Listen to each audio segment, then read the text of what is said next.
예, 저희 계속해서 승리하는 그리스도인 시리즈 설교를 하겠습니다. 예, 오늘 본문은 에베소서 6장인데요. 저희가 한번 다뤘던 주제인데요. 저희 시리즈 주제와 관련이 있기 때문에 다시 한번 다룹니다. 에베소서 6장 11절부터 18절, 소위 말하는 이제 하나님의 전신 갑주, 전신 갑옷이 나오죠. 에베소서 6장 11절부터 18절입니다.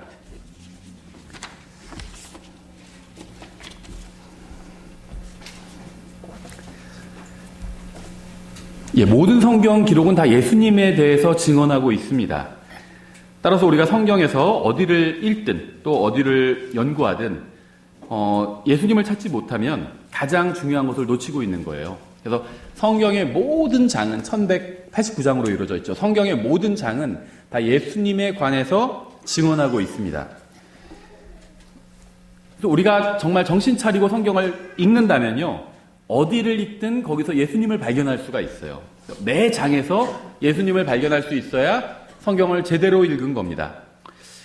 여러분은 성경을 읽을 때 반드시 예수님을 찾으려고 노력을 해야 됩니다. 이 말씀이 지금 이 장이 예수님에 관해서 무엇이라고 말씀하고 있는지 찾을 수 있어야 돼요. 예, 에베소서 6장에서도요, 예수님에 관해서 말씀하고 있습니다. 6장 11절부터 18절까지인데요. 11절에 이렇게 되어 있죠. 너희가 마귀의 관계들을 능히 대적하며 서기 위해 하나님의 전신 갑주를 입으라. 이렇게 되어 있습니다. 마귀는 굉장히 교활한 존재예요. 또 속이는 자입니다. 십자가에서 예수님께 패배를 했어요. 그래서 그 다음부터는, 십자가 이후부터는 완전히 그냥 속이는 자로만 전락을 해버렸습니다. 그래서 우리가 마귀와 싸우기 위해서는요, 일단 성경은 완전 무장을 하라고 말씀하고 있어요. 12절에 우리는 살과 피와 더불어 싸우지 아니하고 정사들과 권능들과 이 세상 어둠의 치리자들과 높은 처소들에 있는 영적 사악함과 맞붙어 싸우느니라. 이렇게 말씀하고 있죠. 살과 피는요, 이게 사람을 말하는 겁니다. 정사들, 권능들, 이 세상의 어둠의 치리자들, 높은 처소에 있는 영적 사악함들, 이거는요, 사람이 아닙니다. 인간이나 인간 정부가 아니에요. 사람과 사람 정부 뒤에 있는 영적인 마귀들의 어떤 권세를 의미하는 겁니다. 어떤 인간이나 인간 정부가 아니에요. 아무리 사악한 독재자나 아무리 사악한 정부라 할지라도 그것을 말하고 있는 건 아닙니다. 일단은 이것이 바로 우리가 어떤 정부가 들어서든 상관없이 정부와 싸우지 않는 이유예요. 지금 막 정부와 싸워야 된다 이렇게 생각하시는 분들이 있는데요. 그리스도인들은 정부와 싸우면 안 됩니다. 지금 정부도 그렇고요. 과거 정부도 마찬가지예요. 비교적 좀 좋은 정부도 있었고, 좋은 정권, 좋은 통치자도 있었고, 좀 못한 통치자도 있었죠. 우리나라에도. 어느 나라에나 다 그렇습니다. 좀 괜찮은 통치자 있고요. 또 좀 못한 통치자도 있어요. 근데 어떤 통치자든 간에 그리스도인들은 정부와 싸우는 사람들이 아닙니다. 이게 어려운 문제가 아닌데요. 요즘 좀 저는 답답하더라고요. 왜냐하면 그리스도인들이 자꾸 정권과 향해서 싸우느라고 힘을 낭비하고 있어요. 어려운 문제가 전혀 아니에요. 왜냐하면요, 사도 바울 생각해 보면 됩니다. 사도 바울이 살던 시대에 누가 통치하고 있었죠? 그 유명한 네로 황제가 통치하고 있었어요. 정말 일반 역사에서도 아주 사악한 통치자로 악명을 떨쳤던 사람이고요. 성경적으로 봐도 굉장히 사악한 사람이었습니다. 그리스도인들을 굉장히 많이 박해했어요. 근데 그 사도행전에 보면요, 사도 바울이 어디에서도 그 통치자와 싸우지 않습니다. 악한 정부와 싸우지 않아요. 그렇죠. 왜냐하면 우리가 무엇과 싸워야 되는지 사도 바울은 알고 있었기 때문입니다. 정부와 싸우려는, 이게 뭐 지금 정권만 말하는 게 아니에요. 지금 정권이든 다른 정권이든 무슨 정권이든 마찬가지예요. 정부와 싸우려는 기독교인들이 있는지 모르겠지만요, 우리에게 맡겨진 사명은 정부와 싸우는 것이 절대 아닙니다. 절대 아니에요. 사명은 아니라는 거죠. 그게 그리스도인의 사명은 아닙니다. 자기가 뭐 거기에 관련된 일을 하기 때문에 뭐 하는 건 상관이 없어요. 하지만 그리스도인의 사명은 아니라는 거죠. 생각해 보세요. 그리스도인의 사명은요, 민주주의, 자본주의를 널리 알리고 다니는 게 그리스도의 사명이 아닙니다. 반대로 공산주의, 사회주의를 알리고 다니는 것도 그리스도의 사명이 아니에요. 하나님의 말씀을 전하는 게 그리스도의 사명입니다. 복음을 전하고 하나님의 진리의 말씀을 전하는 게 그리스도인들의 사명이에요. 그 외에 다른 것들을 전하는 건 그리스도인의 사명이 아닙니다. 성경은 그런 걸 말씀하신 적이 없어요. 우리는 별로 중요하지 않은 일을 하기 위해서 가장 중요한 일을 소홀히 하면 안 됩니다. 그러면 뭐 자본주의, 민주주의를 알리고 다니는 게 잘못된 거냐? 잘못된 건 아니에요. 성경에서 그런 게 잘못된 거라고 말씀하신 적은 없죠. 다만 그게 그리스도인의 사명은 아니라는 겁니다. 그걸 막 그리스도인의 사명인 것처럼 막 성경에서 이것저것 막 아무거나 되도 않는 구절을 끌어다가 설명하면 안 된다는 거예요. 그건 그리스도인의 사명이 아니기 때문에. 이거랑 똑같아요. 제가 예를 들면 어디 가서 식사를 해보니까 기가 막히게 음식을 잘하는 데가 있어요. 그거를 알리고 다니는 게 잘못된 건 아니죠. 제가 저기서 먹어보니까 저기 음식을 너무 잘하더라고요. 사람들한테 막 소개를 해주고 다녀요. 그게 잘못된 건 아니죠. 하지만 그게 그리스도인의 사명은 아니라는 거예요. 그렇죠? 저 공산주의나 사회주의보다 당연히 민주주의, 자본주의가 더 좋다고 생각합니다. 북한에서 태어나지 않고 대한민국에서 태어난 걸 하니까 저는 감사해요. 하지만 이걸 알리고 다니는 게 그리스도인의 사명은 아니라는 거죠. 예수 그리스도의 복음을 전하고요. 하나님의 말씀을 가르치고 전하는 게 그리스도인의 사명이라는 겁니다. 아주 음식을 잘하는 중국집을 알리고 다니는 게 죄는 아니에요. 하지만 그게 그리스도인의 사명은 아니라는 겁니다. 막 성경 구절 갖다 붙여가지고 그게 그리스도인의 사명인 것처럼 설명하면 그건 안 된다는 거죠. 많은 그리스도인들이요, 별로 중요하지 않은 일을 하기 위해서 가장 중요한 일을 소홀히 하고 있습니다. 잘못된 법안이나 정책에 항의하는 것은요, 우리의 일이 아니에요. 그걸 하는 게 잘못됐다, 이 얘기를 하는 건 아닙니다. 잘못된 건 아니에요. 잘못된 법안이 있으면요, 거기에 대해서 항의할 수 있죠. 또 법과 제도가 있잖아요. 그걸 이용해서 내가 항의할 수 있습니다. 그렇죠? 잘못된 법을 바꿔주세요. 이렇게 요구할 수가 있어요. 다 절차들이 있습니다. 그건 잘못된 게 아니에요. 때에 따라서는 해야 될 때도 있습니다. 그런 일을. 하지만 그게 그리스도인의 사명은 아니라는 겁니다. 그렇죠? 이 세상을 더 나은 곳으로, 대한민국을 더 나은, 더 좋은 국가로 만드는 것, 그게 잘못된 일은 아닙니다. 저도 지지해요, 그걸. 우리나라가 더 좋은 나라가 됐으면 좋겠어요. 사람들이 더 자유롭게 살 수 있고 그리스도인들이 자유롭게 주님께 경배드리고 살 수 있는 나라가 됐으면 좋겠습니다. 독재국가나 공산국가가 되지 않았으면 좋겠어요. 하지만 그걸 알리고 다니는 게 그리스도의 사명은 절대 아니라는 겁니다. 성경 어디서도 그런 게 나와 있지 않아요. 사도 바울도 생각해보면 사도 바울이 살던 시대는요, 지금 대한민국보다 훨씬 더 어려운 시대였습니다. 어떻게 보면 북한이나 마찬가지인 그런 시대였어요. 로마 황제 외엔 다른 신을 섬기면 안 됐잖아요. 독재국가였고요. 근데 사도 바울은요, 거기에 대항해서 투쟁하지 않았어요. 왜냐하면 그게 그리스도인의 사명이 아니란 걸 알았기 때문이에요. 우리가 할 일은요, 복음을 전하고 진리를 가르치고 이 세상에서 거룩하게 사는 겁니다. 그게 우리가 할 일이에요. 정부와 싸우는 그리스도인은요, 시간 낭비를 하고 있는 사람이에요. 우리는 살과 피와 맞붙어 싸우지 않습니다. 성경 분명히 에베소서 6장 12절에서 말씀하고 있잖아요. 우리가 싸우는 대상은요, 정사들과 권능들과 이 세상 어둠의 치리자들과 높은 처소들에 있는 영적 사악함이에요. 그러면은 전쟁하는 군인들 잘못된 거냐? 그 얘기가 아니죠. 누가 우리를 침략하려고 그러면 싸워야 되죠. 맞서 싸워야 됩니다. 그렇죠. 그게 잘못됐다는 건 아니에요. 근데 그게 그리스도인의 사명은 아니라는 겁니다. 그거는 대한민국 국민의 사명이죠. 전쟁이 나서 국가에서 부르면 당연히 응답해서 가야 됩니다. 그리고 싸워야 돼요. 우리나라를 지켜야 됩니다. 국민으로서 할 일이에요. 근데 그게 그리스도인의 사명인 것처럼 얘기하면 안 된다는 겁니다. 그렇죠. 우리의 전쟁은요, 영적 전쟁이에요. 물리적인 싸움이 아니라 영적인 싸움입니다. 13절. 그러므로 너희가 악한 날에 능히 버티어내고 모든 일을 행한 뒤에 서기 위해 하나님의 전신갑주를 취하라. 우리는 악한 시대에 살고 있어요. 여러 가지 증거가 너무 많죠. 동성연애 이제 대놓고 인정합니다. 옛날엔 숨어서 했어요. 동성연애를. 지금 대놓고 합니다. 반대하면 반대하는 사람이 나쁘다고 그래요. 옛날에는 동성연애를 하는 사람이 나쁘다고 그랬거든요. 기독교인이든 기독교인이 아니든. 근데 지금은 동성연애를 반대하는 사람이 나쁘다고 합니다. 우리나라는 아직은 좀 덜해요. 그렇죠. 아직은 좀 덜합니다. 사람들이 기독교인이 아니더라도 동성연애에 대해서 좀 반대하는 경우가 많더라고요. 그러니까 그 사람 보통 이러더라고요. 동성연애 축제 열리고 막 그러면은 댓글이 그런 게 열리더라고요. 자기들이 뭘 하든 상관없는데 내 눈앞에서는 안 했으면 좋겠다. 이런 댓글이 열리더라고요. 반대하는 거죠. 기독교인은 아니지만. 주님께서 언제 오실지는 정확히 알 수 없지만요, 지금이 악한 시대인 것은 확실합니다. 감사하게도 성경은 우리가 하나님의 전신갑주를 취하면요, 이러한 악한 날들에도 능히 설 수 있다고 말씀하고 있어요. 주님께서 우리에게 요구하시는 것은요, 우리가 전신갑주를 입고 서는 겁니다. 그러면 주님께서 우리를 통해서 일하시겠다는 거예요. 우리가 마귀를 대적할 수 있는 이유는요, 우리 자신에게 있지 않고 우리 안에 거하시는 하나님께 있습니다.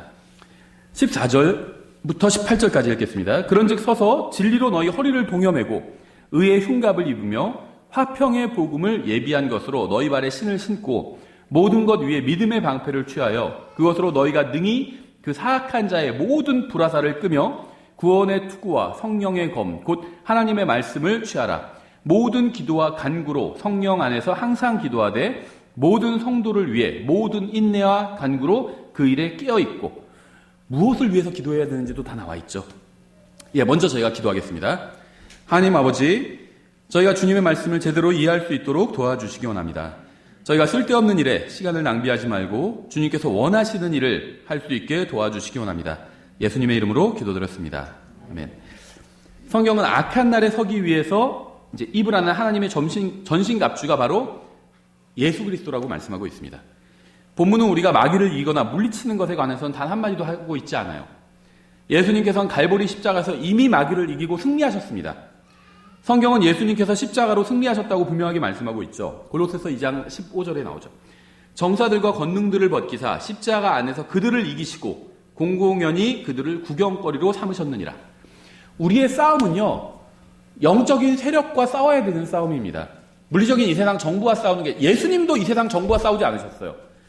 예수님께서 계실 때 이 세상 정부 극도로 사악했죠. 사악했어요. 그렇죠. 그리고 정권을 잡은 자들 어땠나요? 부도덕했습니다. 그렇죠. 자기 동생의 아내를 취하고 막 그랬잖아요. 헤롯은. 굉장히 부도덕했어요. 그걸 뭐라고 하는 사람을 사형시켜버렸죠. 사악한 정부였습니다. 근데 예수님께서 막 다 봉기하라고 막 앞에서 데모하라고 무슨 시위하라고 그러지 않으셨죠. 예수님도 그러지 않으셨습니다. 예수님께서 누구와 싸우셨냐? 정사들과 권능들과 싸우셨어요. 그래서 그들을 이기셨습니다. 예수님께서. 주님께서는 십자가로 사탄과 모든 영적 세력들과 죄와 죽음과 지옥을 이기셨어요. 주님께서는 승천하실 때 하늘과 땅에 있는 모든 권능이 자기에게 주어졌다고 말씀하셨습니다. 싸울 필요가 없어요. 왜 세상 정부와 싸우나요? 이미 주님께서 이기셨어요. 세상 모든 권세를 자기가 가지셨다고 말씀하셨잖아요. 근데 행사하고 있지 않으신 거거든요. 우리도 그럴 때 있잖아요. 물건을 사놓고 개봉해서 쓰면 되는데 개봉해서 쓰지 않을 때도 있어요. 이미 내 소유입니다. 내가 값도 다 치렀고 내 집에 있어요. 내가 가지고 있습니다. 근데 개봉해서 쓰지 않을 때도 있잖아요. 이건 올 겨울부터 써야겠다. 이렇게 생각하고 미리 예를 들면 가을에 사놨다가 겨울까지 쓰지 않고 개봉하지 않고 그대로 둘 때도 있어요. 예수님께서 그러고 계신 거예요. 이미 다 세상 모든 권세를 가지고 계십니다. 근데 지금 쓰지 않고 계신 거예요. 자기의 특별한 목적 하에. 그래서 우리가 세상 정부에 대항해서 싸울 필요가 없어요. 망할 거예요, 다. 어떤 분들요, 그 사악한 정권 잡은 사람들을 왜 그리스도인이 반대해야죠. 그러는데요, 망할 거예요. 걱정 안 해도 돼요. 우리가 가서 데모하고 쳐들어가지 않아도요, 망할 겁니다. 사악한 정권 다 망할 거예요. 예수님께서 재림하시면 다 심판하실 겁니다. 우린 그걸 할 필요가 없어요. 그럼 뭘 해야 되죠? 망할 거니까 거기서 탈출하라고. 하나님 나라로 들어오라고. 하나님 왕국으로 들어오라고. 그 일을 우리가 해야 되는 거잖아요. 예수님은 승리자입니다. 그래서 우리는요, 예수 그리스도를 통해서 우리에게 승리를 주시는 하나님께 감사할 수 있어요. 하나님께서 우리를 부르셨습니다. 하지만 마귀와 싸워서 이기라고 부르시지 않으셨어요. 마귀를 사로잡아서 복종시키라고 하지도 않으셨습니다. 왜냐하면 이미 주님께서 그렇게 하셨어요. 주님께서 우리에게 요구하시는 것은요, 마귀가 우리를 속이거나 흔들지 못하게 우리가 예수 그리스도로 옷 입고 그 승리한 상태로 계속 서 있으라는 겁니다. 이미 예수님께서 마귀에게 승리하셨어요. 그래서 우리가 예수님으로 옷 입고, 이걸 다른 말로 하면 하나님의 전신 갑옷이거든요. 예수님으로 옷 입고 서 있기만 하면 됩니다. 자기 자리를 지키고 서 있으면 돼요. 딴 데 가서 이상한 짓 하지 말고. 우리가 할 일이 있잖아요. 예수님의 하나님의 진리의 말씀을 사람들한테 전하고요, 하나님의 뜻대로 거룩하게 사는 거예요. 그게 우리가 할 일이에요.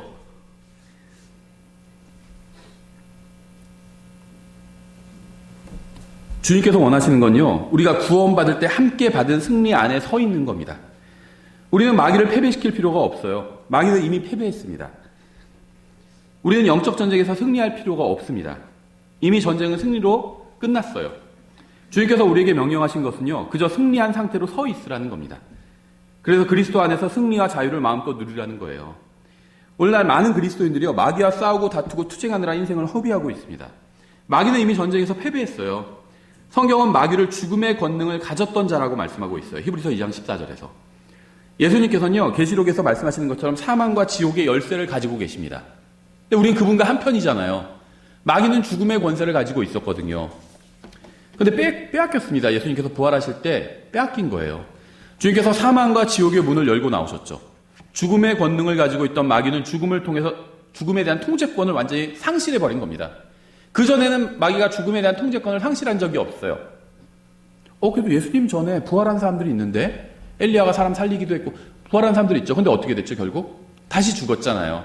그렇죠? 마귀가 딱 죽음의 문을 통제하고 있었는데 누가 빠져나갔어요. 다시 잡아왔습니다. 마귀가 통제하고 있었어요. 마귀가. 하지만 예수님께서 부활하시고 나서는요, 그 통제권을 완전히 잃어버렸습니다. 그래서 힘이 없어요. 사람들이 제일 무서워하는 게 죽음이거든요. 근데 그 죽음의 권능을 잃어버렸어요. 마귀가 힘을 잃어버린 겁니다.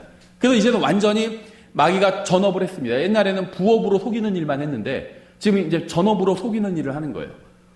다른 게 할 게 없거든요. 할 수 있는 게 없어요. 권능이 별로 없다는 겁니다. 마귀가. 속이는 일을 하기 시작했다는 겁니다. 전적으로 이제는. 예수님께서 승리하셨고요. 그분의 몸 안에 있는 우리도 함께 승리한 겁니다.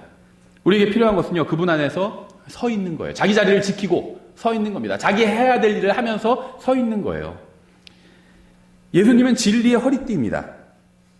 그런즉 서서 진리로 너희 허리를 동여매고 이렇게 말씀하고 있죠. 하나님께서는요, 14절에서 서서 진리로 허리를 동여매라고 말씀하셨어요. 허리를 동이는 이유는요, 바르게 서고 싸우고 섬기기 위함입니다. 우리는 전쟁에 나가거나 일하러 나가기 전에 진리로 허리를 동여매야 돼요. 그렇죠? 허리띠를 해야 됩니다. 밖에 나갈 때 전 꼭 허리띠를 하거든요.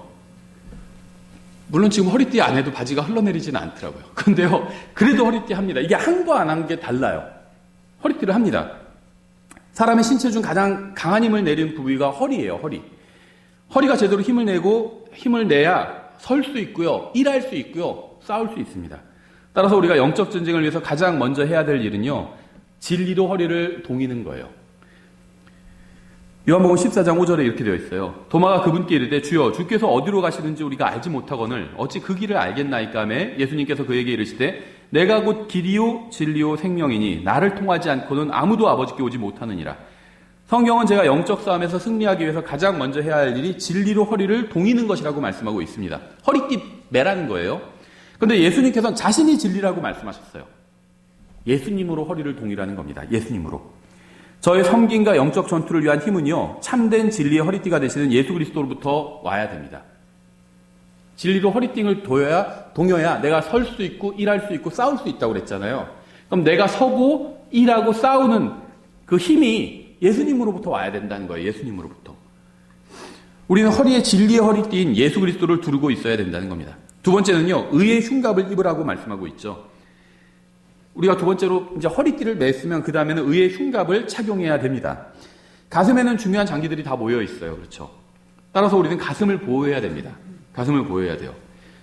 가슴에는요, 우리의 심장이 있죠. 마귀가 주로 공격하는 부위는요, 우리의 머리가 아닌 가슴이에요. 가슴, 마음입니다. 많은 그리스도인들이 교회를 그만 다니거나 하나님을 섬기다 중단하는 이유는요, 갑자기 믿는 교리가 변했기 때문이 아니라 마음, 심경이라고 그러죠. 마음에 중대한 변화가 생겼기 때문이에요. 하나님이나 목사나 아니면 다른 형제들에게 상처를 받았다거나 아니면 어떤 일로 인해서 마음이 상했기 때문에 교회를 떠나는 겁니다. 교리 때문에 교회를 떠나는 경우는 굉장히 적다는 거죠. 따라서 우리는 마음을 보호하기 위해서 의의 흉갑을 입어야 됩니다. 우리는 바른 일을 해야 되고요. 바르게 살아야 되고요. 바르게 생각해야 되고요. 바른 사람이 되어야 됩니다. 그러면 우리는 예수 그리스도 안에 서 있지도 못할 만큼 마귀에게 상처를 입지 않을 거예요. 저는 의의 흉갑을 입어야 됩니다. 그래서 마귀의 공격에 감정이 상하지 않을 수 있어야 돼요. 저에게는 의의 흉갑이 필요합니다. 의의 흉갑. 예레미야서 23장 6절 이렇게 되어 있어요. 그의 날들에 유다는 구원을 받고 이스라엘은 안전히 거하리라. 그의 이름 곧 그를 그를 일컬을 때 쓸 이름은 이것이니 곧 주 우리의 의라 이렇게 말씀하고 있죠. 여기서 그의 날은 언제일까요? 예수님께서 재림하시는 날입니다. 그러면 여기서 그는 예수님이죠. 예수님의 이름이 이거래요. 주 곧 우리의 의. 이게 예수님의 이름이에요. 예수님의 이름 중에 하나입니다. 저는 의가 없어요. 저의 모든 의는 하나님 앞에서 더러운 누더기와 같다고 성경 말씀하고 있죠. 성경은요, 의로운 자는 없나니 단 한 사람도 없도다 이렇게 말씀하고 있습니다. 하나님 앞에서 의로운 사람이 없다는 거예요. 의를 행하고 죄를 짓지 않는 의인은 땅에 단 한 사람도 없다. 성경이 이렇게 말씀하고 있어요.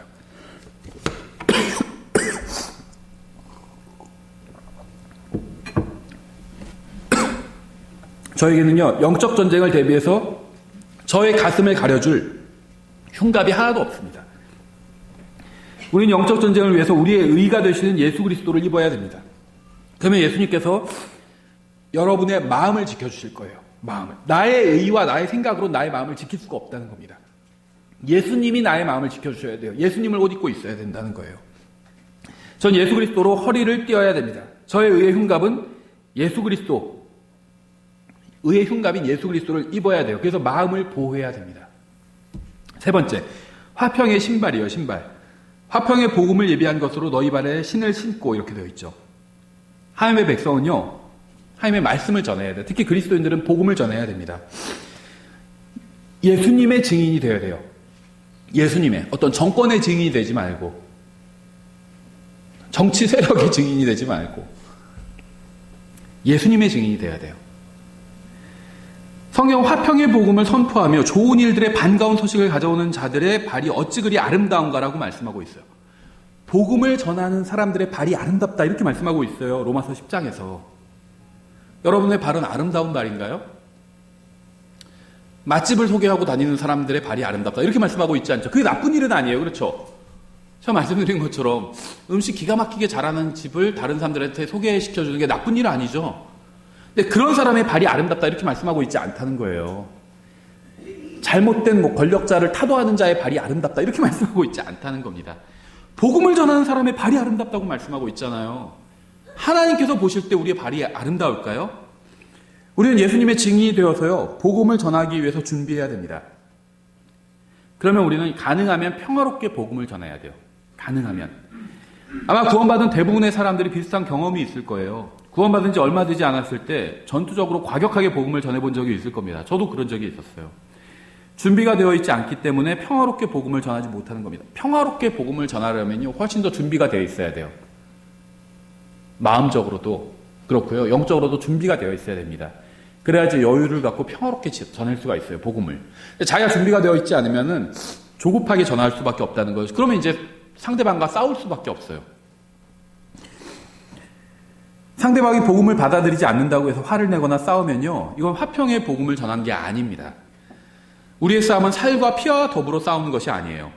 우리는 구원받지 않은 사람들과 싸우는 것이 아니라 마귀가 그들을 속이지 못하도록 마귀와 싸우고 있는 겁니다. 다른 사람과 싸워야 되지만 제대로 성경 공부를 하거나 복음을 전했다고 다른 사람과 싸워야지만 내가 복음을 제대로 전했다 이렇게 생각하는 사람들이 있어요. 특히 킹제임스 성경 믿는 사람들 중에 그런 사람들이 있습니다. 자기가 조금만 믿는 게 달라도 무조건 싸우려고 합니다.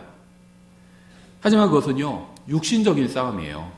영적 싸움이 아닙니다. 에베소서 2장 13절 이렇게 되어 있습니다. 한때 멀리 떨어져 있던 너희가 이제는 그리스도 예수님 안에서 그리스도의 피로 가까워졌느니라. 그분은 우리의 화평이시니라. 그분께서 둘을 하나로 만드사 우리 사이의 중간 분리벽을 허무시고 이렇게 말씀하고 있죠. 예수님께서 우리의 화평이 되신다고 말씀하고 있습니다. 평안이 되신다는 거예요. 여러분의 마음에 평안이 넘칠 때 그것이 어디서 온 것인지 아세요? 예수님께로부터 온 거예요. 진정한 평안은요, 오직 예수 그리스도를 통해서만 옵니다. 따라서 우리는 세상 사람들에게 복음을 전하러 갈 때 단순히 복음에 대한 지식만 가져가지 말고요, 예수님으로 옷 입고 예수님으로 무장하고 예수님을 신고 나가야 됩니다. 예수님은 저의 진리시고 저의 의시고 저의 신발, 평안이 되시는 거예요. 네 번째, 믿음의 방패를 가지고 있어야 됩니다. 믿음의 방패, 16절이죠. 모든 것 위에 믿음의 방패를 취하여 그것으로 너희가 능히 그 사악한 자의 모든 불화살을 끄며. 우리가 마귀를 대적하고 주님을 위해서 세상과 맞설수록 유혹과 시험이 오게 됩니다. 그래서 막 유혹이 불타오르죠. 불화살 맞은 거예요. 유혹이 불타오르는 게 마귀의 불화살을 맞은 겁니다. 그래서 성경은요, 우리에게 믿음의 방패가 필요하다고 말씀하고 있어요. 이미 흉갑, 이것도 방어구죠. 방어구. 근데 방패와 차이가 뭘까요? 갑옷은요, 몸에 고정되어 있어요. 근데 방패는 움직여서 여기저기 가릴 수가 있는 거죠. 옛날에 뭐 방패로 막 찍고 이렇게 했는데 방패는 공격 무기는 아니죠. 방어 무기예요. 여기저기 가릴 수 있죠. 움직이면서. 우리는 이 방패를 들고 마귀의 공격을 방어해야 됩니다. 아브라함은요, 믿음으로 살려고 할수록 많은 시험을 당했어요. 그런 시험을 당할 때마다 실패했습니다. 우리가 창세기 공부하면서 봤죠? 실패했어요. 그러다 어느 날 하나님께서 나타나셔서 그에게 자신의 방패가 되어주시겠다고 말씀하셨죠. 창세기 15장 1절에 나오잖아요. 지난 시간에 공부했죠. 이 일들 뒤에 주의 말씀이 환상 속에서 아브라함에게 임하여 이르시되 아브라함아 두려워하지 말라. 나는 내 방패요 내가 받을 지극히 큰 보상이니라 하시니. 주님께서 아브라함의 방패가 되시고 나서 아브라함은 승리하는 삶을 살 수 있게 되었습니다. 아브라함이 모리아산에서 이삭을 헌물로 바치려는 시험을 이길 수 있었던 비결은요, 주님께서 그의 방패가 되어주셨기 때문이었어요. 주님께서 아브라함의 방패가 되시자 아브라함의 육신의 욕망이 다 사라졌고요. 단 한 번의 주저함 없이 사랑하는 아들을 주님께 바칠 수 있었던 겁니다. 아브라함의 방패는요, 그의 능력이나 재능이나 힘이나 지능이나 재산이 아니라 하나님이었어요. 하나님. 성경은 하나님의 전신갑주를 취하라고 말씀하고 있죠. 저의 전신갑주는 예수 그리스도입니다. 그분은 저를 보호해 주시는 분이시고 저의 방패시고 저에게 힘을 주시는 분이에요. 그분으로 인해서 저는 모든 시험을 이길 수 있고요. 마귀의 불붙은 화살을 견뎌낼 수도 있습니다. 저의 전신갑주는 예수 그리스도고요. 그분이 바로 저에게 승리를 주시는 분이기 때문이에요. 다섯 번째, 구원의 투구가 나오죠. 구원의 투구 17절에. 저에게는 구원의 투구도 필요합니다. 우리는 마귀의 공격으로부터 머리를 보호할 필요가 있어요. 머리. 여호와의 증인들은요, 대부분 기독교인 출신이에요. 대부분이. 예수님을 믿는다고 하는 사람들이 성경을 잘 모르기 때문에 여호와의 증인이 되고 신천지가 되는 겁니다. 신천지도 대부분 기독교인 출신이에요. 마귀가 그들의 성경 지식을 흔들어 버리니까요, 그대로 무너져 내리고 만 겁니다. 몰몬교도요, 절반 이상이 기독교인 출신이에요. 대부분의 이단들은요, 성경을 잘 모르는 기독교인들을 타겟으로 합니다. 따라서 우리는 구원의 투구를 써야 돼요. 이것만 써도 이단에 흔들리지 않아요. 흔들리지 않아요. 저도 기회가 있어서 그 신천지 믿는 아주머니와 얘기한 적이 있는데요. 제가 구원의 투구를 쓰고 있으니까 더 이상 그분이 들어올 데가 없는 거예요. 네. 막 자기네 신천지 자랑하거든요. 총회장님 뭐 한 번만 만나보면 너무 좋다고 그러고 그분 뭐 집회하는데 와보라고 그러고 뭐 목사님들 많이 오신다고 그러고 막 자랑을 하더라고요. 그래서 지금 죽어도 하늘나라에 가실 수 있냐고 그러니까 대답을 못해요. 왜냐면요, 신천지, 여호와의 증인, 몰몬교, 뭐 기독교, 뭐 침례교, 카톨릭 뭐 많은 것 같지만 이 세상엔 단 두 개의 종교뿐이 없거든요.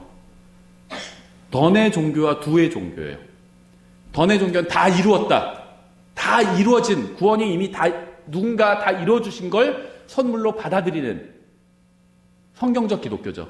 그것과 두의 종교는 자기가 무엇인가 해야 되는 겁니다. 그래서 제가 그랬어요. 그 신천지 그분과 얘기할 때 저쪽에 여호와의 증인이 있었거든요. 저 여호와의 증인 보이시죠? 신천지랑 똑같아요. 그러니까 무슨 말도 안 되는 얘기를 하고 있어요. 막 그러더라고요. 성경이 일단 같고요. 여호와의 증인과 신천지 같거든요. 다 로마 카톨릭이 만들어준 성경 쓰는 거고요. 그 다음에 그래서 여호와의 증인, 신천지, 로마 카톨릭 다 똑같아요. 그러니까 신천지는 여호와의 증인과 로마 카톨릭 굉장히 싫어하거든요. 여호와의 증인은 신천지와 로마 카톨릭도 되게 싫어하고. 똑같다 그러면 굉장히 기분 나빠요. 똑같아요. 그러니까 굉장히 싫어하더라고요. 에이, 왜 일부러 그렇게 심한 말 하는 거 아니냐고 막 그렇게 얘기하시더라고요. 그래서 일부러 그런 게 아니라 일단 두 가지 이유에서, 첫째는 성경이 똑같고요. 다 로마 카톨릭 성경이에요. 그 로마 카톨릭이 만들어준 성경 쓰고 계신 거예요. 두 번째는 구원 방법이 똑같아요. 행위로 구원받을 수 있다. 그래서 두의 종교고 행위 구원을 가르치는 종교입니다. 이 종교를 믿으면요, 절대 자기가 구원받았다는 확신을 가질 수 없어요. 성경에 나온 사람들은 다 구원받았다는 확신 갖고 있거든요.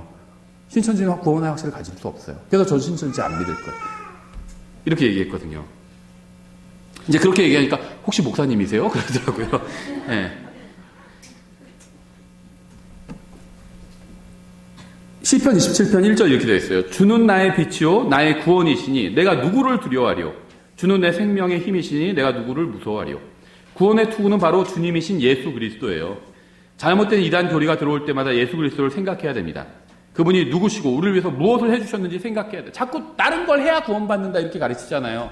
예수님이 날 위해서 무엇을 해주셨는지 생각하면요, 다른 데 흔들리지 않는다는 겁니다. 그분이 십자가에서 내 죄값을 다 갚아주셨어요. 뭐가 더 필요합니까? 뭐가 더? 누가 세상을 심판하실 것인지 생각해야 돼요. 누가 세상의 구원자가 되시고요, 나의 구원자가 되시는지 생각해야 됩니다. 저를 구원한 분은 저의 지식이나 행위가 아니라 예수님이에요. 우리는 예수 그리스도의 피가 나를 구원했다는 사실을 날마다 상기해야 됩니다. 그러면 우리는 마귀의 시험이나 이단들의 허무맹랑한 교리에 흔들리지 않게 됩니다. 마귀의 공격은요, 항상 예수님이 아닌 우리 자신이나 세상으로 시선을 돌리는 겁니다. 예수님이 아닌 다른 것으로 시선을 돌리게 해요. 이게 이제 마귀의 주된 공격 방법이에요. 우리 자신이나 세상이나 아니면 자기들이 믿는 어떤 교주나 다른 데로 시선을 돌리게 한다는 거죠. 우리가 마귀의 공격을 물리칠 수 있는 방법은요, 우리 자신이나 업적이나 세상이나 다른 사람이 아니라 예수님과 그분이 이루신 일을 바라보는 겁니다. 주님께 영광을 돌리면 마귀의 모든 시험은 힘을 잃어버리게 됩니다. 그래서 예수님이 구원의 투구예요. 6번째, 성령의 검이 나오죠. 17절에 성령의 검, 곧 하나님의 말씀을 취하라 이렇게 얘기하고 있죠. 검과 하나님의 말씀은 모두 단수로 되어 있습니다. 성령의 검은 여러 종류가 있지 않아요. 방언이 성령의 검이 아닙니다. 성령의 검은요, 단 하나예요. 요한복음 1장 1절 이렇게 되어 있죠. 처음에 말씀이 계셨고 말씀이 하나님과 함께 계셨으며 말씀이 하나님이셨더라. 14절에 말씀이 육신이 되어 우리 가운데 거하심에 우리가 그분의 영광을 보니 아버지의 독생하신 분의 영광이요 은혜와 진리가 충만하더라. 요한복음 1장에 의하면요, 저의 공격 무기인 성령의 검은 하나님의 말씀인 예수 그리스도입니다. 그분께서 주신 이 성경이에요. 그렇죠? 주님과 다른 사람들을 섬기기 위한 의의 허리띠는 예수님이에요. 저의 마음을 지켜주는 의의 흉갑은 예수님입니다. 제가 복음을 전할 때 신고 나가야 되는 화평의 신발은 예수님이에요. 예수님께서 그 사람들을 위해서 십자가에서 죽어주셨잖아요. 이걸 생각하면 다른 사람과 화평하게 지낼 수 있어요. 시험을 물리칠 저의 믿음의 방패는 예수님입니다. 유혹이 올 때 예수님께서 내 죄값을 갚으시려고 십자가에서 고난당하신 걸 한번 생각해 보세요. 유혹을 물리칠 수가 있어요. 저의 머리를 보호해줄 구원의 투구는 예수님이에요. 저의 공격력 무기인 성령의 검은 하나님의 말씀이신 예수님입니다. 예수님은 저의 모든 것이 되십니다. 우리가 굳게 서서 승리하고 마귀를 대적할 수 있는 유일한 근거는 바로 예수님이에요.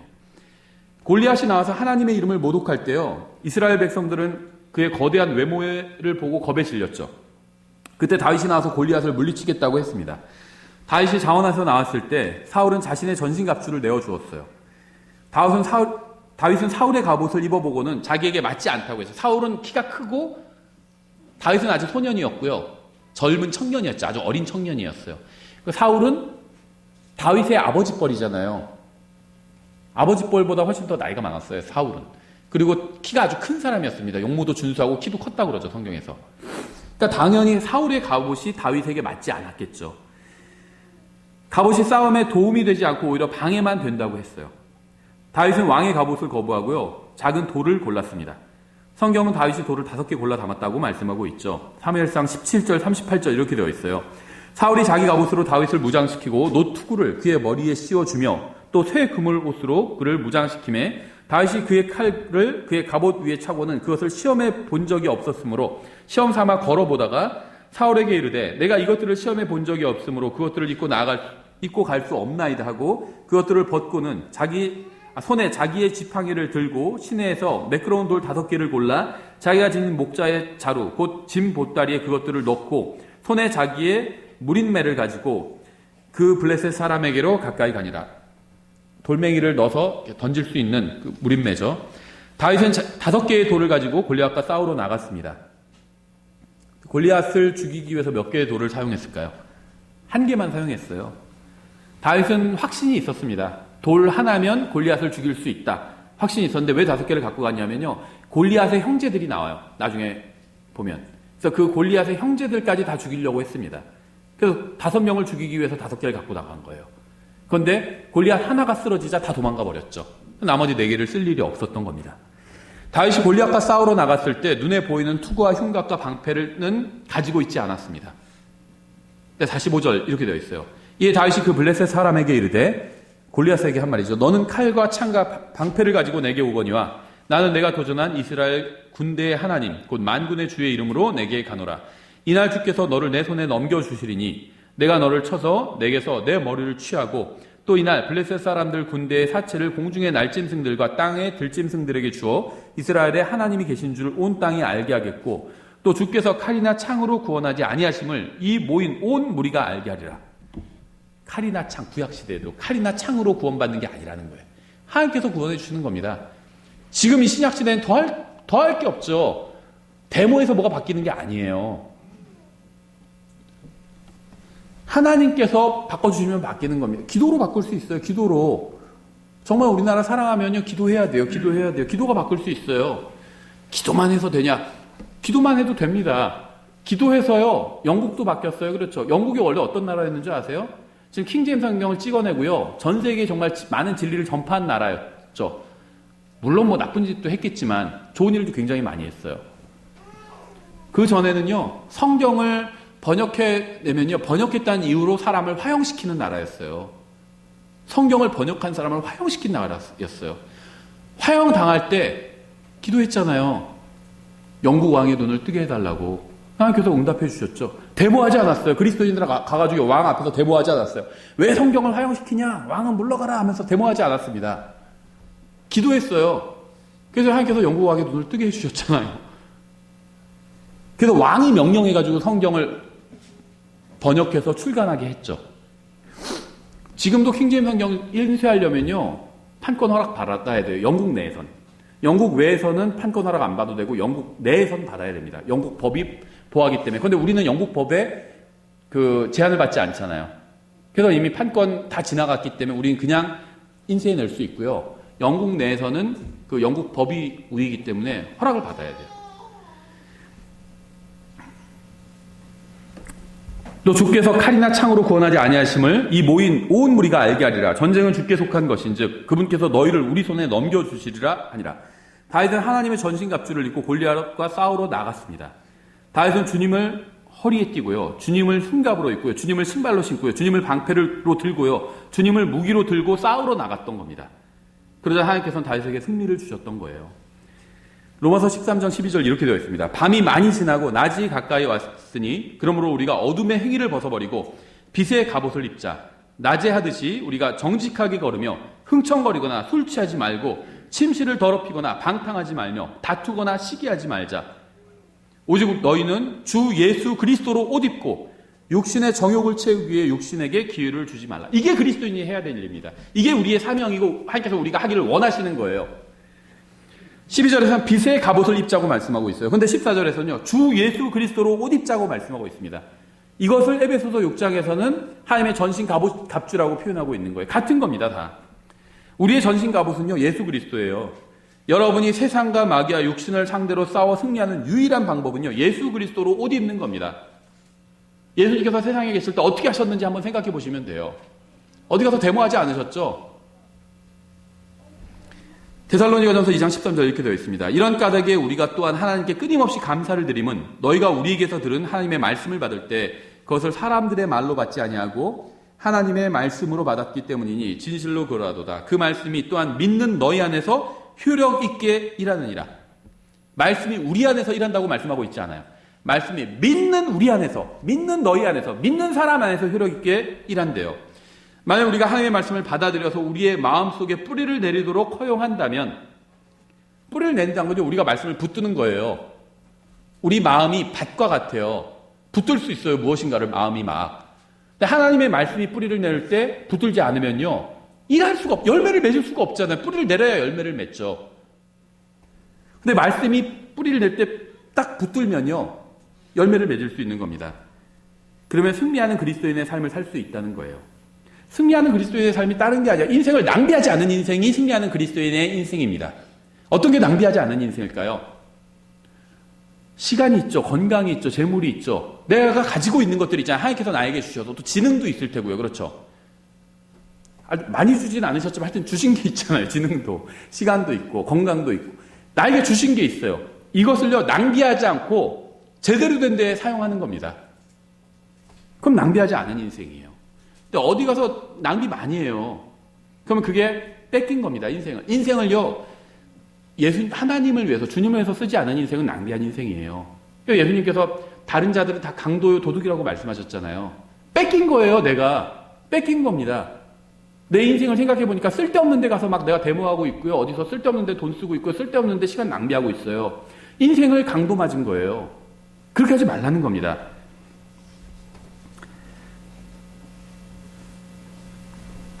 성경은요, 하나님의 말씀이 우리 안에서 효력 있게 일할 수 있다고 말씀하고 있어요. 이것은 단순히 하나님의 말씀을 읽는 것도 아니고요. 단순히 하나님의 말씀을 듣는 것도 아니고요. 단순히 하나님의 말씀을 공부하고 배우기만 하는 것도 아닙니다. 하나님의 말씀을 믿고 그 말씀대로 살아야 말씀이 우리 안에서 효력 있게 일할 수 있는 겁니다. 그러니까 말씀을 믿는다. 이걸 자꾸 어떤 공허한 얘기로 생각하시는 분들이 있어요. 그래서 제가 여러 번 말씀드렸죠. 지적 동의를 믿음과 혼동하는 사람들이 굉장히 많아요. 특히 저는 킹제임 성경 진영에서도 너무 많이 봤어요. 지적 동의를 믿음과 혼동하고 있어요. 믿음은요, 자기가 그 말씀대로 사는 게 믿음이에요. 내가 동의하지만 말씀대로 살진 않는다. 그건 믿음이 아닙니다. 그냥 동의만 하는 거예요. 근데 지적 동의가 나쁜 건 아니에요. 머리로 동의한다는 거거든요. 그게 나쁜 건 아니죠. 근데 지적 동의를만 가지고는 말씀이 효력 있게 일할 수는 없다는 겁니다. 나쁜 건 아니에요, 지적 동의가. 근데 그것만으로는 부족하다는 거예요. 그것만으로는 아무 일도 일어나지 않아요. 이거나 똑같아요. 어떤 사람이 저에게 로또 번호 알려준다고 그래요. 그러면서 쭉 번호 불러주면서 자기가 어떻게 그 번호를 알게 되는지 설명을 해줘요. 예를 드는 거예요. 그냥 실제로 그렇다는 게 아니라, 그게 조작된 건데, 조작돼서 매 그렇게 조작하고 있는데, 이번 차는 이게 번호다. 쭉 얘기를 들으니까 맞는 것 같아요. 맞는 것 같다고 생각되는 게 지적 동의예요. 근데 복권을 사러 가지는 않아요. 그건 지적 동의만 있는 겁니다. 들어보니까 맞는 것 같아. 그래서 내가 실제 복권 사러 갑니다. 그거는 믿음인 거죠, 그게. 믿음과 지적 동의는 달라요. 지적 동의가 나쁜 건 아니에요. 하지만 믿음이 있어야지 일할 수 있다는 것. 어떤 믿음이 있어야 결과가 나와요. 그 말을 믿고 내가 실제 실행했을 때 결과가 있는 거잖아요. 그렇죠. 제가 일부러 예를 들면 복권이 그 말을 맞아요. 그 번호가. 그래서 믿었어요. 그래서 그걸 사러 갔어요. 그래서 당첨이 됐어요. 그 결과가 있는 거죠. 이게 믿음과 지적 동의의 차이예요. 하나님의 말씀을 믿어야, 다시 말하면, 바꿔 말하면 하나님의 말씀대로 살아야 우리 안에서 그 말씀이 효력 있게 일할 수 있는 겁니다. 저는 예수님께서 구원자이심을 알고 있어요. 많은 사람들이 예수님이 구원자라는 사실을 들어서 알고는 있지만 믿지는 않습니다. 많은 사람들이 반드시 다시 태어나야 한다는 사실을 알고 있지만 믿지는 않아요. 우리도 마찬가지예요. 우리는 성경을 통해서 많은 것을 알고 있다고 하고 또 그것들을 모두 믿는다고 말은 하지만 우리는 승리하는 삶이나 열매 맺는 삶을 살지 못하고 있는 경우가 너무 많죠. 우리가 하나님의 말씀을 진실하게 믿는다면 그 말씀이 우리 안에서 효력 있게 일할 것이고요. 결국 우리를 통해서 밖으로 드러나게 될 것입니다. 만약 어떤 사람이 하나님의 말씀을 받아들이고 믿는다면 그 말씀이 그 사람 안에서 일할 거예요. 저는 이렇게 되기를 원합니다. 저는 단지 성경을 많이 아는 사람이 되기를 원하지 않아요. 저는 단지 구절을 많이 알아서 다른 사람과 논쟁해서 이기는 사람이 되기를 원하지 않습니다. 저는 하나님의 말씀이 제 삶을, 제 인생을 통제해서 제 안에 계신 그리스도께서 저를 주관하게 하시고요. 저의 생각과 행위와 말과 동기를 완전히 하나님의 말씀이신 예수 그리스도께서 장악하기를 원하십니다. 그래서 제 안에 계신 그리스도께서 저를 통해서 일하시기를 원하십니다. 이게 승리하는 그리스도인의 삶이에요. 예수님이 내 안에 예수님을 믿음으로 받아들였잖아요. 믿음으로 예수님을 받아들이면 성령님을 통해서 예수님의 영이 내 안에 들어오시는 거잖아요. 그게 구원이에요. 그게 영원한 생명이고. 그럼 승리하는 그리스도인의 삶은 뭐냐? 내 안에 계신 예수님이 일하시게 하는 겁니다. 그분께서 이걸 하라고 하셨을 때 내가 거기에 순종해서 일하는 거예요. 근데 내 안에서 뭔가 명령이 떨어져요. 뭘 하라고. 근데 그게 예수님의 명령인지 아니면 내 육신의 소욕인지 어떻게 알 수 있을까요? 하나님의 말씀과 비교해보면 돼요. 내 안에서 어떤 명령이 떨어졌는데, 예를 들면 저 사람에게 복음을 전해라고 했는데 하나님의 말씀에 비교해보니까 맞아요. 하나님의 말씀이 복음을 전하라고 했어요. 모든 창조물에게 복음을 전하라고 하셨잖아요. 그럼 가서 복음을 전하는 겁니다. 그게 예수님께서 내 안에서 일하시는 거예요. 일하시도록 내가 나를 내어드리는 겁니다. 그렇죠? 저 사람을 한 대 쳐라. 이런 말은 하나님의 말씀이 아니에요. 그렇죠? 내 육신의 소욕입니다. 그렇죠? 저기 돈이 있으니까 저 사람 보는 사람 없을 때 몰래 가져가라. 내 마음에서 이런 명령이 떨어지면요. 그건 하나님의 말씀이 아니에요. 성경 어디에도 그런 말씀 하신 적이 없잖아요. 저 사람이 날 한 대 쳤는데 저 사람 용서해줘라. 이건 하나님의 말씀일 수 있죠. 용서해주고 이 기회에 오히려 복음을 전해줘라. 하나님의 말씀일 수 있어요. 그렇죠? 그 말씀대로 하는 겁니다. 내어드리는 거예요, 그게. 저 그렇게 되기를 원해요. 성경만 많이 아는 사람. 이게 세상에서 뭐 인정받을 수 있죠. 성경 뭐 몇 장 몇 장 하면 쭉 입에서 줄줄 나오고, 어떤 것에 관해서 뭐 물어보면 거기에 대해서 성경 줄줄 나오고. 훌륭해요. 그렇죠. 나쁜 건 아닙니다. 근데 그거는요, 승리하는 그리스도의 삶과는 직접적인 관련은 없어요. 성경을 많이 알면 좋죠. 좋은 겁니다. 지적 동의가 좋은 거라고 말씀드렸죠. 좋은 거예요. 성경 많이 아는 거 좋은 겁니다. 그런데 하나님의 말씀대로 살지 않으면요, 아무런 일도 일어나지 않아요. 단순히 성경을 많이 알고 암송하고 있다고 그것만으로 무슨 일이 일어나지는 않는다는 겁니다. 영적 성장이 일어나지도 않고요. 승리하는 것과도 관련이 없는 겁니다. 성경을 많이 아는 건요, 승리하는 방법을 아는 거예요. 어떻게 싸우면 이번 전투에서 이길 거다. 이걸 아는 것과 실제 그렇게 싸우는 건 다른 일이잖아요. 알면은 행해야죠. 그렇죠. 명령을 내리고 무슨 출동하라고 그러고 작전 명령을 하달해 줘야죠. 그래야지 움직일 수 있죠, 부대가. 알고는 있는데 지휘관이 그대로 안 해요. 그럼 전쟁에서 이길 수가 없어요. 성경을 많이 아는 건 알고 있는 거예요. 그대로 살아야 그게 이제 작전을 수행하는 겁니다. 그렇죠. 우리는 단지 성경에 나온 말씀을 지식으로만 아는 것이 아니라 그 말씀을 믿어야 됩니다. 그러면 그 말씀이 우리의 삶 가운데서 놀랍게 일할 겁니다. 기도하겠습니다. 하나님 아버지, 예수님을 저희에게 주셔서 감사드립니다. 주님의 말씀을 저희 마음속에 간직하고 그 말씀대로 살 수 있도록 도와주시기 원합니다. 예수님의 능력 있는 이름으로 기도드렸습니다. 아멘.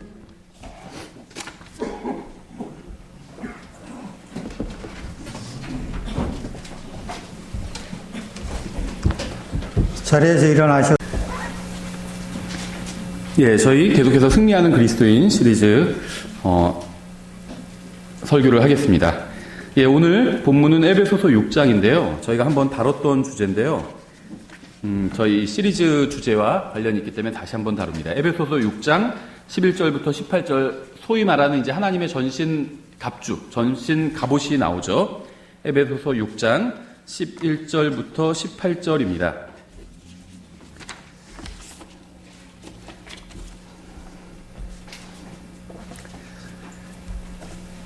예, 모든 성경 기록은 다 예수님에 대해서 증언하고 있습니다. 따라서 우리가 성경에서 어디를 읽든 또 어디를 연구하든 예수님을 찾지 못하면 가장 중요한 것을 놓치고 있는 거예요. 그래서 성경의 모든 장은 1189장으로 이루어져 있죠. 성경의 모든 장은 다 예수님에 관해서 증언하고 있습니다. 그래서 우리가 정말 정신 차리고 성경을 읽는다면요, 어디를 읽든 거기서 예수님을 발견할 수가 있어요. 매 장에서 예수님을 발견할 수 있어야 성경을 제대로 읽은 겁니다. 여러분은 성경을 읽을 때 반드시 예수님을 찾으려고 노력을 해야 됩니다. 이 말씀이, 지금 이 장이 예수님에 관해서 무엇이라고 말씀하고 있는지 찾을 수 있어야 돼요. 예, 에베소서 6장에서도요, 예수님에 관해서 말씀하고 있습니다. 6장 11절부터 18절까지인데요. 11절에 이렇게 되어 있죠. 너희가 마귀의 관계들을 능히 대적하며 서기 위해 하나님의 전신 갑주를 입으라. 이렇게 되어 있습니다. 마귀는 굉장히 교활한 존재예요. 또 속이는 자입니다. 십자가에서 예수님께 패배를 했어요. 그래서 그 다음부터는, 십자가 이후부터는 완전히 그냥 속이는 자로만 전락을 해버렸습니다.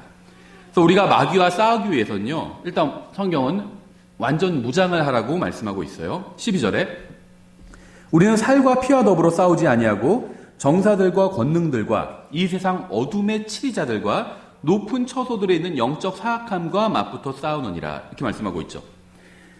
살과 피는요, 이게 사람을 말하는 겁니다. 정사들, 권능들, 이 세상의 어둠의 치리자들, 높은 처소에 있는 영적 사악함들.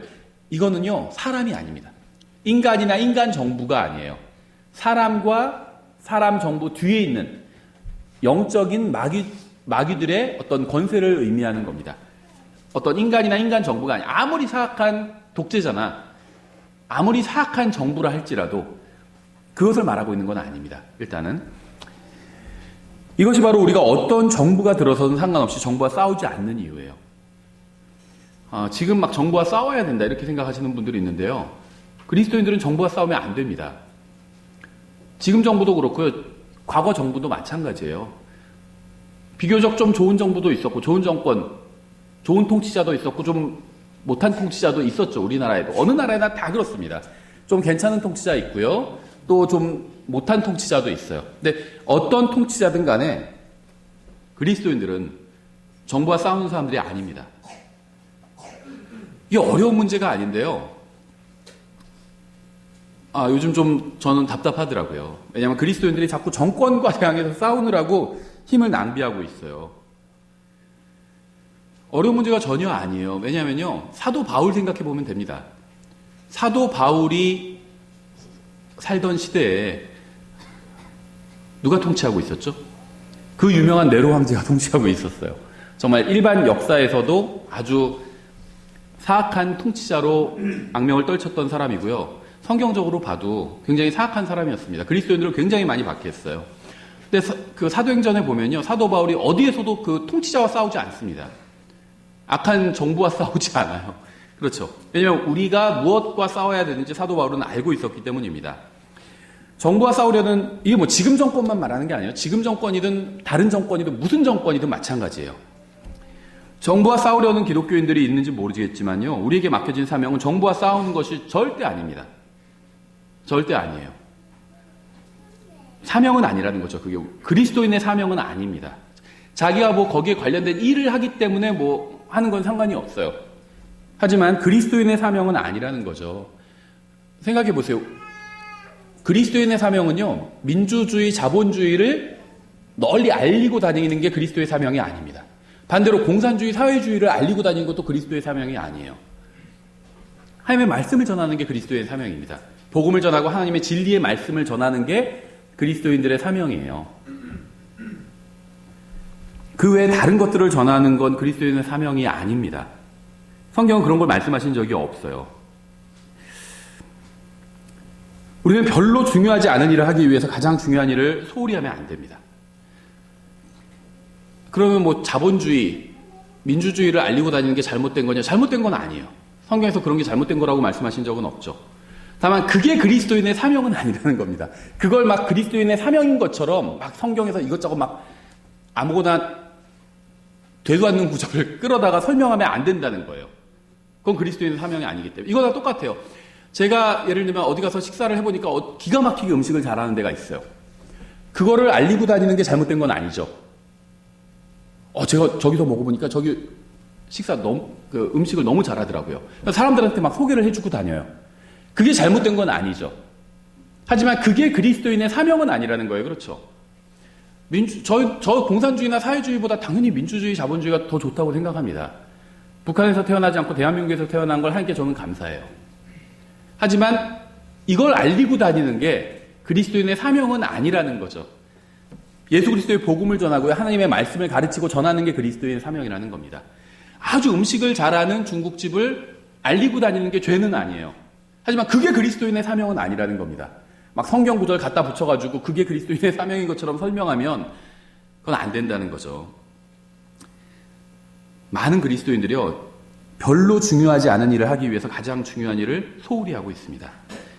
잘못된 법안이나 정책에 항의하는 것은요, 우리의 일이 아니에요. 그걸 하는 게 잘못됐다, 이 얘기를 하는 건 아닙니다. 잘못된 건 아니에요. 잘못된 법안이 있으면요, 거기에 대해서 항의할 수 있죠. 또 법과 제도가 있잖아요. 그걸 이용해서 내가 항의할 수 있습니다. 그렇죠? 잘못된 법을 바꿔주세요. 이렇게 요구할 수가 있어요. 다 절차들이 있습니다. 그건 잘못된 게 아니에요.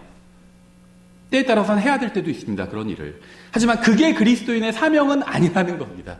그렇죠? 이 세상을 더 나은 곳으로, 대한민국을 더 나은, 더 좋은 국가로 만드는 것, 그게 잘못된 일은 아닙니다. 저도 지지해요, 그걸. 우리나라가 더 좋은 나라가 됐으면 좋겠어요. 사람들이 더 자유롭게 살 수 있고 그리스도인들이 자유롭게 주님께 경배드리고 살 수 있는 나라가 됐으면 좋겠습니다. 독재국가나 공산국가가 되지 않았으면 좋겠어요. 하지만 그걸 알리고 다니는 게 그리스도의 사명은 절대 아니라는 겁니다. 성경 어디서도 그런 게 나와 있지 않아요. 사도 바울도 생각해보세요. 사도 바울이 살던 시대는요, 지금 대한민국보다 훨씬 더 어려운 시대였습니다. 어떻게 보면 북한이나 마찬가지인 그런 시대였어요. 로마 황제 외엔 다른 신을 섬기면 안 됐잖아요. 독재국가였고요. 근데 사도 바울은요, 거기에 대항해서 투쟁하지 않았어요. 왜냐하면 그게 그리스도인의 사명이 아니라는 걸 알았기 때문이에요. 우리가 할 일은요, 복음을 전하고 진리를 가르치고 이 세상에서 거룩하게 사는 겁니다. 그게 우리가 할 일이에요. 정부와 싸우는 그리스도인은요, 시간 낭비를 하고 있는 사람이에요. 우리는 살과 피와 맞붙어 싸우지 않습니다. 성경 분명히 에베소서 6장 12절에서 말씀하고 있잖아요. 우리가 싸우는 대상은요, 정사들과 권능들과 이 세상 어둠의 치리자들과 높은 처소들에 있는 영적 사악함이에요. 그러면은 전쟁하는 군인들 잘못된 거냐? 그 얘기가 아니죠. 누가 우리를 침략하려고 그러면 싸워야 되죠. 맞서 싸워야 됩니다. 그렇죠. 그게 잘못됐다는 건 아니에요. 근데 그게 그리스도인의 사명은 아니라는 겁니다. 그거는 대한민국 국민의 사명이죠. 국가에서, 전쟁이 나서 국가에서 부르면 당연히 응답해서 가야 됩니다. 그리고 싸워야 돼요. 우리나라를 지켜야 됩니다. 국민으로서 할 일이에요. 근데 그게 그리스도인의 사명인 것처럼 얘기하면 안 된다는 겁니다. 그렇죠. 우리의 전쟁은요, 영적 전쟁이에요. 물리적인 싸움이 아니라 영적인 싸움입니다. 13절.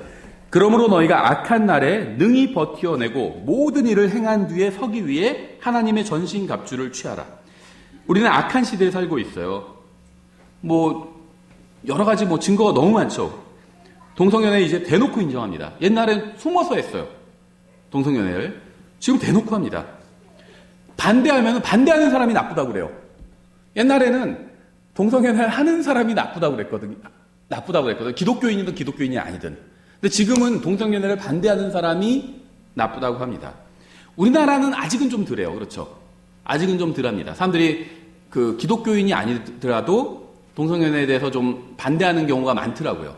그러니까 그 다음 보통 이러더라고요. 동성연애 축제 열리고 막 그러면은 댓글이 그런 게 열리더라고요. 자기들이 뭘 하든 상관없는데 내 눈앞에서는 안 했으면 좋겠다. 이런 댓글이 열리더라고요. 반대하는 거죠. 기독교인은 아니지만. 주님께서 언제 오실지는 정확히 알 수 없지만요. 지금이 악한 시대인 것은 확실합니다. 감사하게도 성경은 우리가 하나님의 전신갑주를 취하면요, 이러한 악한 날들에도 능히 설 수 있다고 말씀하고 있어요. 주님께서 우리에게 요구하시는 것은요, 우리가 전신갑주를 입고 서는 겁니다. 그러면 주님께서 우리를 통해서 일하시겠다는 거예요. 우리가 마귀를 대적할 수 있는 이유는요, 우리 자신에게 있지 않고 우리 안에 거하시는 하나님께 있습니다.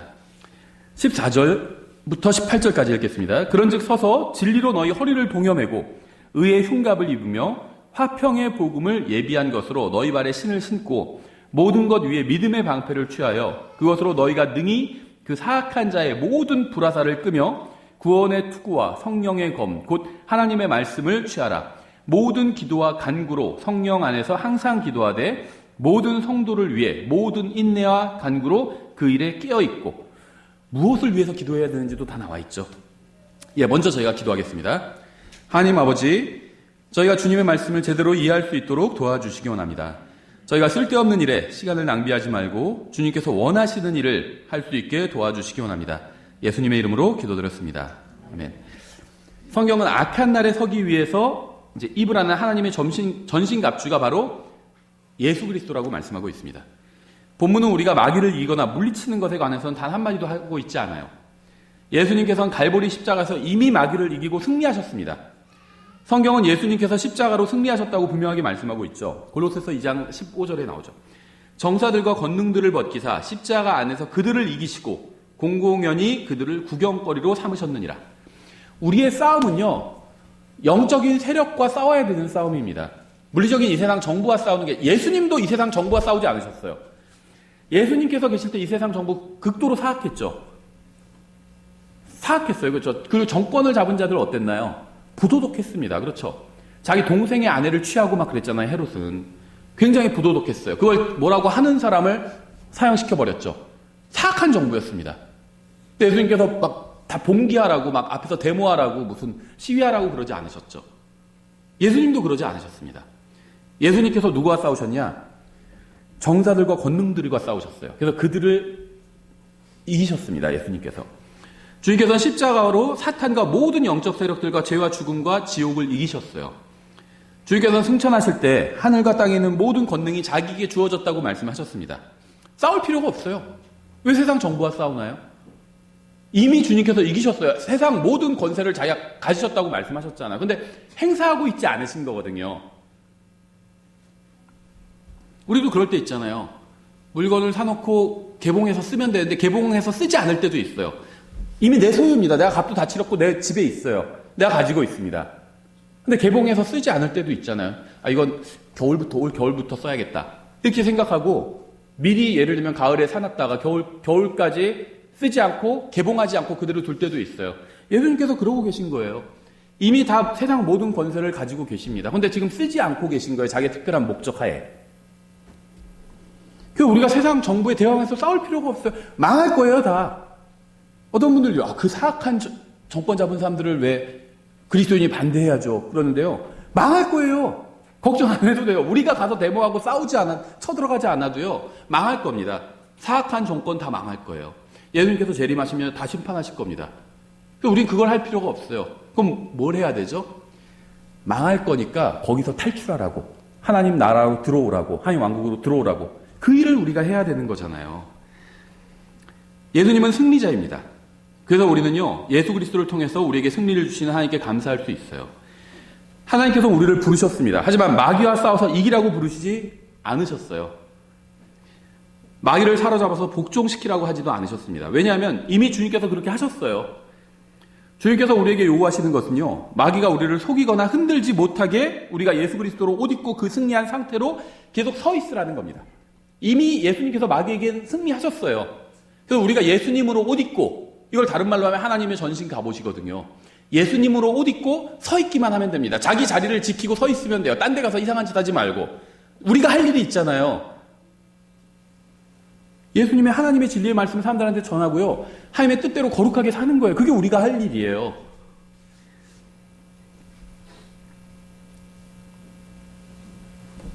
주님께서 원하시는 건요. 우리가 구원받을 때 함께 받은 승리 안에 서 있는 겁니다. 우리는 마귀를 패배시킬 필요가 없어요. 마귀는 이미 패배했습니다. 우리는 영적 전쟁에서 승리할 필요가 없습니다. 이미 전쟁은 승리로 끝났어요. 주님께서 우리에게 명령하신 것은요, 그저 승리한 상태로 서 있으라는 겁니다. 그래서 그리스도 안에서 승리와 자유를 마음껏 누리라는 거예요. 오늘날 많은 그리스도인들이요, 마귀와 싸우고 다투고 투쟁하느라 인생을 허비하고 있습니다. 마귀는 이미 전쟁에서 패배했어요. 성경은 마귀를 죽음의 권능을 가졌던 자라고 말씀하고 있어요. 히브리서 2장 14절에서. 예수님께서는요, 계시록에서 말씀하시는 것처럼 사망과 지옥의 열쇠를 가지고 계십니다. 근데 우리는 그분과 한편이잖아요. 마귀는 죽음의 권세를 가지고 있었거든요. 근데 빼앗겼습니다. 예수님께서 부활하실 때 빼앗긴 거예요. 주님께서 사망과 지옥의 문을 열고 나오셨죠. 죽음의 권능을 가지고 있던 마귀는 죽음을 통해서 죽음에 대한 통제권을 완전히 상실해버린 겁니다. 그전에는 마귀가 죽음에 대한 통제권을 상실한 적이 없어요. 그래도 예수님 전에 부활한 사람들이 있는데, 엘리야가 사람 살리기도 했고 부활한 사람들이 있죠. 근데 어떻게 됐죠? 결국 다시 죽었잖아요. 그렇죠? 마귀가 딱 죽음의 문을 통제하고 있었는데 누가 빠져나갔어요. 다시 잡아왔습니다. 마귀가 통제하고 있었어요. 마귀가. 하지만 예수님께서 부활하시고 나서는요, 그 통제권을 완전히 잃어버렸습니다. 그래서 힘이 없어요. 사람들이 제일 무서워하는 게 죽음이거든요. 근데 그 죽음의 권능을 잃어버렸어요. 마귀가 힘을 잃어버린 겁니다. 그래서 이제는 완전히 마귀가 전업을 했습니다. 옛날에는 부업으로 속이는 일만 했는데 지금 이제 전업으로 속이는 일을 하는 거예요. 다른 게 할 게 없거든요. 할 수 있는 게 없어요. 권능이 별로 없다는 겁니다. 마귀가. 속이는 일을 하기 시작했다는 겁니다. 전적으로 이제는. 예수님께서 승리하셨고요. 그분의 몸 안에 있는 우리도 함께 승리한 겁니다. 우리에게 필요한 것은요, 그분 안에서 서 있는 거예요. 자기 자리를 지키고 서 있는 겁니다. 자기 해야 될 일을 하면서 서 있는 거예요. 예수님은 진리의 허리띠입니다. 그런즉 서서 진리로 너희 허리를 동여매고, 이렇게 말씀하고 있죠. 하나님께서는요, 14절에서 서서 진리로 허리를 동여매라고 말씀하셨어요. 허리를 동이는 이유는요, 바르게 서고 싸우고 섬기기 위함입니다. 우리는 전쟁에 나가거나 일하러 나가기 전에 진리로 허리를 동여매야 돼요. 그렇죠? 허리띠를 해야 됩니다. 밖에 나갈 때 전 꼭 허리띠를 하거든요. 물론 지금 허리띠 안 해도 바지가 흘러내리지는 않더라고요. 근데요, 그래도 허리띠 합니다. 이게 한 거 안 한 게 달라요. 허리띠를 합니다. 사람의 신체 중 가장 강한 힘을 내리는 부위가 허리예요. 허리가 제대로 힘을 내야 설 수 있고요, 일할 수 있고요, 싸울 수 있습니다. 따라서 우리가 영적 전쟁을 위해서 가장 먼저 해야 될 일은요, 진리로 허리를 동이는 거예요. 요한복음 14장 5절에 이렇게 되어 있어요. 도마가 그분께 이르되 주여 주께서 어디로 가시는지 우리가 알지 못하거늘 어찌 그 길을 알겠나이까 하매 예수님께서 그에게 이르시되 내가 곧 길이요 진리요 생명이니 나를 통하지 않고는 아무도 아버지께 오지 못하느니라. 성경은 제가 영적 싸움에서 승리하기 위해서 가장 먼저 해야 할 일이 진리로 허리를 동이는 것이라고 말씀하고 있습니다. 허리띠 매라는 거예요. 그런데 예수님께서는 자신이 진리라고 말씀하셨어요. 예수님으로 허리를 동이라는 겁니다. 예수님으로. 저의 섬김과 영적 전투를 위한 힘은요, 참된 진리의 허리띠가 되시는 예수 그리스도로부터 와야 됩니다. 진리로 허리띠를 동여야 내가 설 수 있고 일할 수 있고 싸울 수 있다고 그랬잖아요. 그럼 내가 서고 일하고 싸우는 그 힘이 예수님으로부터 와야 된다는 거예요. 예수님으로부터. 우리는 허리에 진리의 허리띠인 예수 그리스도를 두르고 있어야 된다는 겁니다. 두 번째는요, 의의 흉갑을 입으라고 말씀하고 있죠. 우리가 두 번째로 이제 허리띠를 맸으면 그 다음에는 의의 흉갑을 착용해야 됩니다. 가슴에는 중요한 장기들이 다 모여 있어요. 그렇죠? 따라서 우리는 가슴을 보호해야 됩니다. 가슴을 보호해야 돼요. 가슴에는요, 우리의 심장이 있죠. 마귀가 주로 공격하는 부위는요, 우리의 머리가 아닌 가슴이에요. 가슴, 마음입니다. 많은 그리스도인들이 교회를 그만 다니거나 하나님을 섬기다 중단하는 이유는요, 갑자기 믿는 교리가 변했기 때문이 아니라 마음, 심경이라고 그러죠. 마음에 중대한 변화가 생겼기 때문이에요. 하나님이나 목사나 아니면 다른 형제들에게 상처를 받았다거나 아니면 어떤 일로 인해서 마음이 상했기 때문에 교회를 떠나는 겁니다. 교리 때문에 교회를 떠나는 경우는 굉장히 적다는 거죠. 따라서 우리는 마음을 보호하기 위해서 의의 흉갑을 입어야 됩니다. 우리는 바른 일을 해야 되고요. 바르게 살아야 되고요. 바르게 생각해야 되고요. 바른 사람이 되어야 됩니다. 그러면 우리는 예수 그리스도 안에 서 있지도 못할 만큼 마귀에게 상처를 입지 않을 거예요. 저는 의의 흉갑을 입어야 됩니다. 그래서 마귀의 공격에 감정이 상하지 않을 수 있어야 돼요. 저에게는 의의 흉갑이 필요합니다. 의의 흉갑. 예레미야서 23장 6절 이렇게 되어 있어요. 그의 날들에 유다는 구원을 받고 이스라엘은 안전히 거하리라. 그의 이름 곧 그를 일컬을 때 쓸 이름은 이것이니 곧 주 우리의 의라. 이렇게 말씀하고 있죠. 여기서 그의 날은 언제일까요? 예수님께서 재림하시는 날입니다. 그러면 여기서 그는 예수님이죠. 예수님의 이름이 이거래요. 주 곧 우리의 의. 이게 예수님의 이름이에요. 예수님의 이름 중에 하나입니다. 저는 의가 없어요. 저의 모든 의는 하나님 앞에서 더러운 누더기와 같다고 성경 말씀하고 있죠. 성경은요, 의로운 자는 없나니 단 한 사람도 없도다 이렇게 말씀하고 있습니다. 하나님 앞에서 의로운 사람이 없다는 거예요. 의를 행하고 죄를 짓지 않는 의는 땅에 단 한 사람도 없다. 성경이 이렇게 말씀하고 있어요.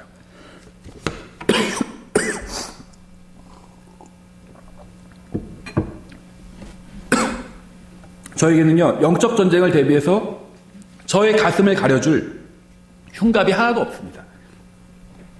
우리는 영적 전쟁을 위해서 우리의 의가 되시는 예수 그리스도를 입어야 됩니다. 그러면 예수님께서 여러분의 마음을 지켜주실 거예요. 마음을. 나의 의와 나의 생각으로 나의 마음을 지킬 수가 없다는 겁니다. 예수님이 나의 마음을 지켜주셔야 돼요. 예수님을 옷 입고 있어야 된다는 거예요. 전 예수 그리스도로 허리를 띄어야 됩니다. 저의 의의 흉갑은 예수 그리스도, 의의 흉갑인 예수 그리스도를 입어야 돼요. 그래서 마음을 보호해야 됩니다. 세 번째, 화평의 신발이요. 신발. 화평의 복음을 예비한 것으로 너희 발에 신을 신고 이렇게 되어 있죠. 하나님의 백성은요, 하나님의 말씀을 전해야 돼요. 특히 그리스도인들은 복음을 전해야 됩니다. 예수님의 증인이 되어야 돼요. 예수님의 어떤 정권의 증인이 되지 말고, 정치 세력의 증인이 되지 말고, 예수님의 증인이 되어야 돼요. 성경 화평의 복음을 선포하며 좋은 일들의 반가운 소식을 가져오는 자들의 발이 어찌 그리 아름다운가라고 말씀하고 있어요. 복음을 전하는 사람들의 발이 아름답다 이렇게 말씀하고 있어요. 로마서 10장에서. 여러분의 발은 아름다운 발인가요? 맛집을 소개하고 다니는 사람들의 발이 아름답다 이렇게 말씀하고 있지 않죠? 그게 나쁜 일은 아니에요. 그렇죠? 제가 말씀드린 것처럼 음식 기가 막히게 잘하는 집을 다른 사람들한테 소개시켜주는 게 나쁜 일은 아니죠. 근데 그런 사람의 발이 아름답다 이렇게 말씀하고 있지 않다는 거예요. 잘못된 권력자를 타도하는 자의 발이 아름답다 이렇게 말씀하고 있지 않다는 겁니다. 복음을 전하는 사람의 발이 아름답다고 말씀하고 있잖아요. 하나님께서 보실 때 우리의 발이 아름다울까요? 우리는 예수님의 증인이 되어서요, 복음을 전하기 위해서 준비해야 됩니다. 그러면 우리는 가능하면 평화롭게 복음을 전해야 돼요. 가능하면.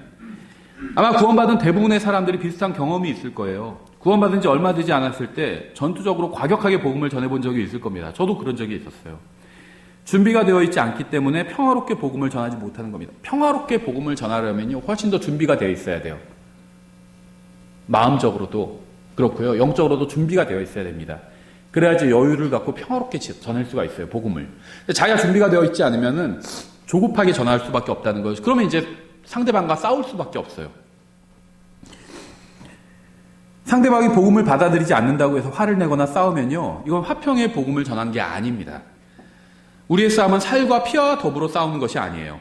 우리는 구원받지 않은 사람들과 싸우는 것이 아니라 마귀가 그들을 속이지 못하도록 마귀와 싸우고 있는 겁니다. 다른 사람과 싸워야 되지만 제대로 성경 공부를 하거나 복음을 전했다고 다른 사람과 싸워야지만 내가 복음을 제대로 전했다, 이렇게 생각하는 사람들이 있어요. 특히 킹제임스 성경 믿는 사람들 중에 그런 사람들이 있습니다. 자기가 조금만 믿는 게 달라도 무조건 싸우려고 합니다. 하지만 그것은요, 육신적인 싸움이에요. 영적 싸움이 아닙니다. 에베소서 2장 13절 이렇게 되어 있습니다. 한때 멀리 떨어져 있던 너희가 이제는 그리스도 예수님 안에서 그리스도의 피로 가까워졌느니라. 그분은 우리의 화평이시니라. 그분께서 둘을 하나로 만드사 우리 사이의 중간 분리벽을 허무시고, 이렇게 말씀하고 있죠.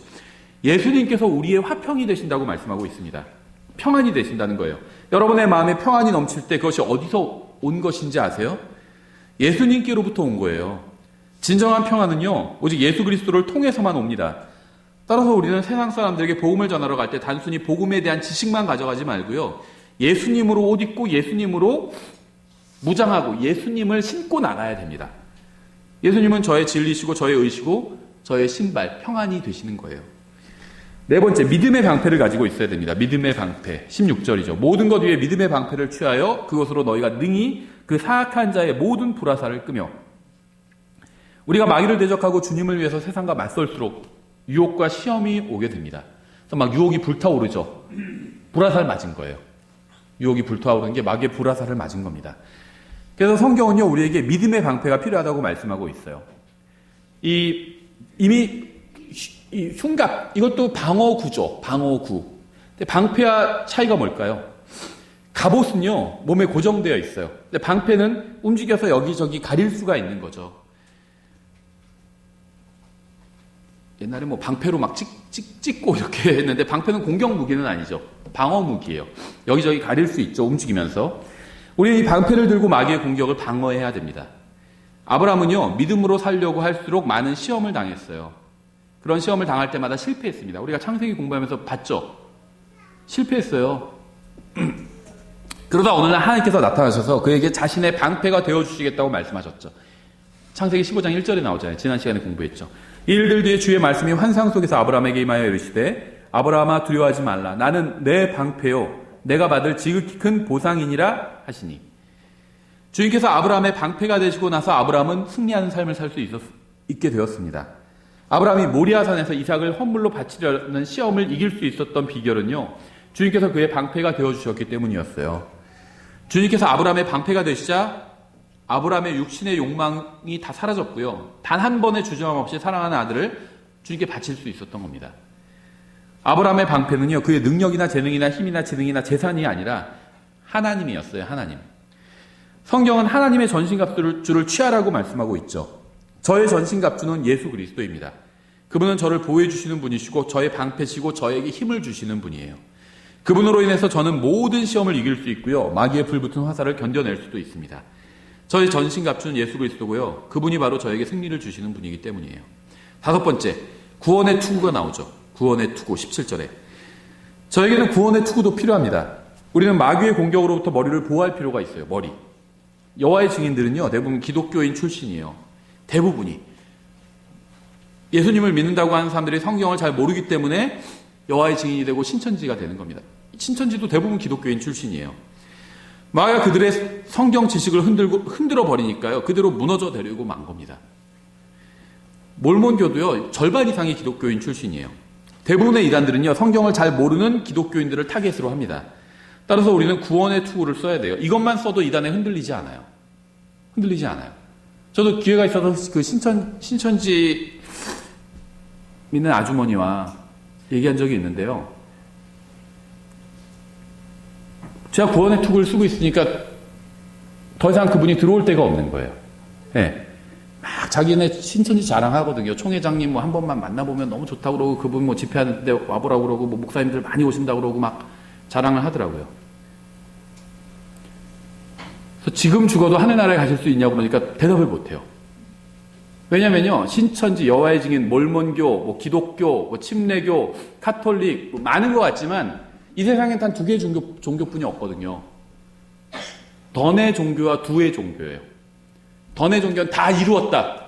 다 이루어진, 구원이 이미 다, 누군가 다 이루어주신 걸 선물로 받아들이는 성경적 기독교죠. 그것과 두의 종교는 자기가 무엇인가 해야 되는 겁니다. 그래서 제가 그랬어요. 그 신천지 그분과 얘기할 때 저쪽에 여호와의 증인이 있었거든요. 저 여호와의 증인 보이시죠? 신천지랑 똑같아요. 그러니까 무슨 말도 안 되는 얘기를 하고 있어요. 막 그러더라고요. 성경이 일단 같고요. 여호와의 증인과 신천지 같거든요. 다 로마 카톨릭이 만들어준 성경 쓰는 거고요. 그 다음에 그래서 여호와의 증인, 신천지, 로마 카톨릭 다 똑같아요. 그러니까 신천지는 여호와의 증인과 로마 카톨릭 굉장히 싫어하거든요. 여호와의 증인은 신천지와 로마 카톨릭도 되게 싫어하고. 똑같다 그러면 굉장히 기분 나빠요. 똑같아요. 그러니까 굉장히 싫어하더라고요. 에이, 왜 일부러 그렇게 심한 말 하는 거 아니냐고 막 그렇게 얘기하시더라고요. 그래서 일부러 그런 게 아니라 일단 두 가지 이유에서 첫째는 성경이 똑같고요. 다 로마 카톨릭 성경이에요. 그 로마 카톨릭이 만들어준 성경 쓰고 계신 거예요.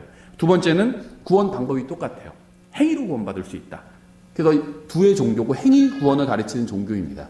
이 종교를 믿으면요. 절대 자기가 구원받았다는 확신을 가질 수 없어요.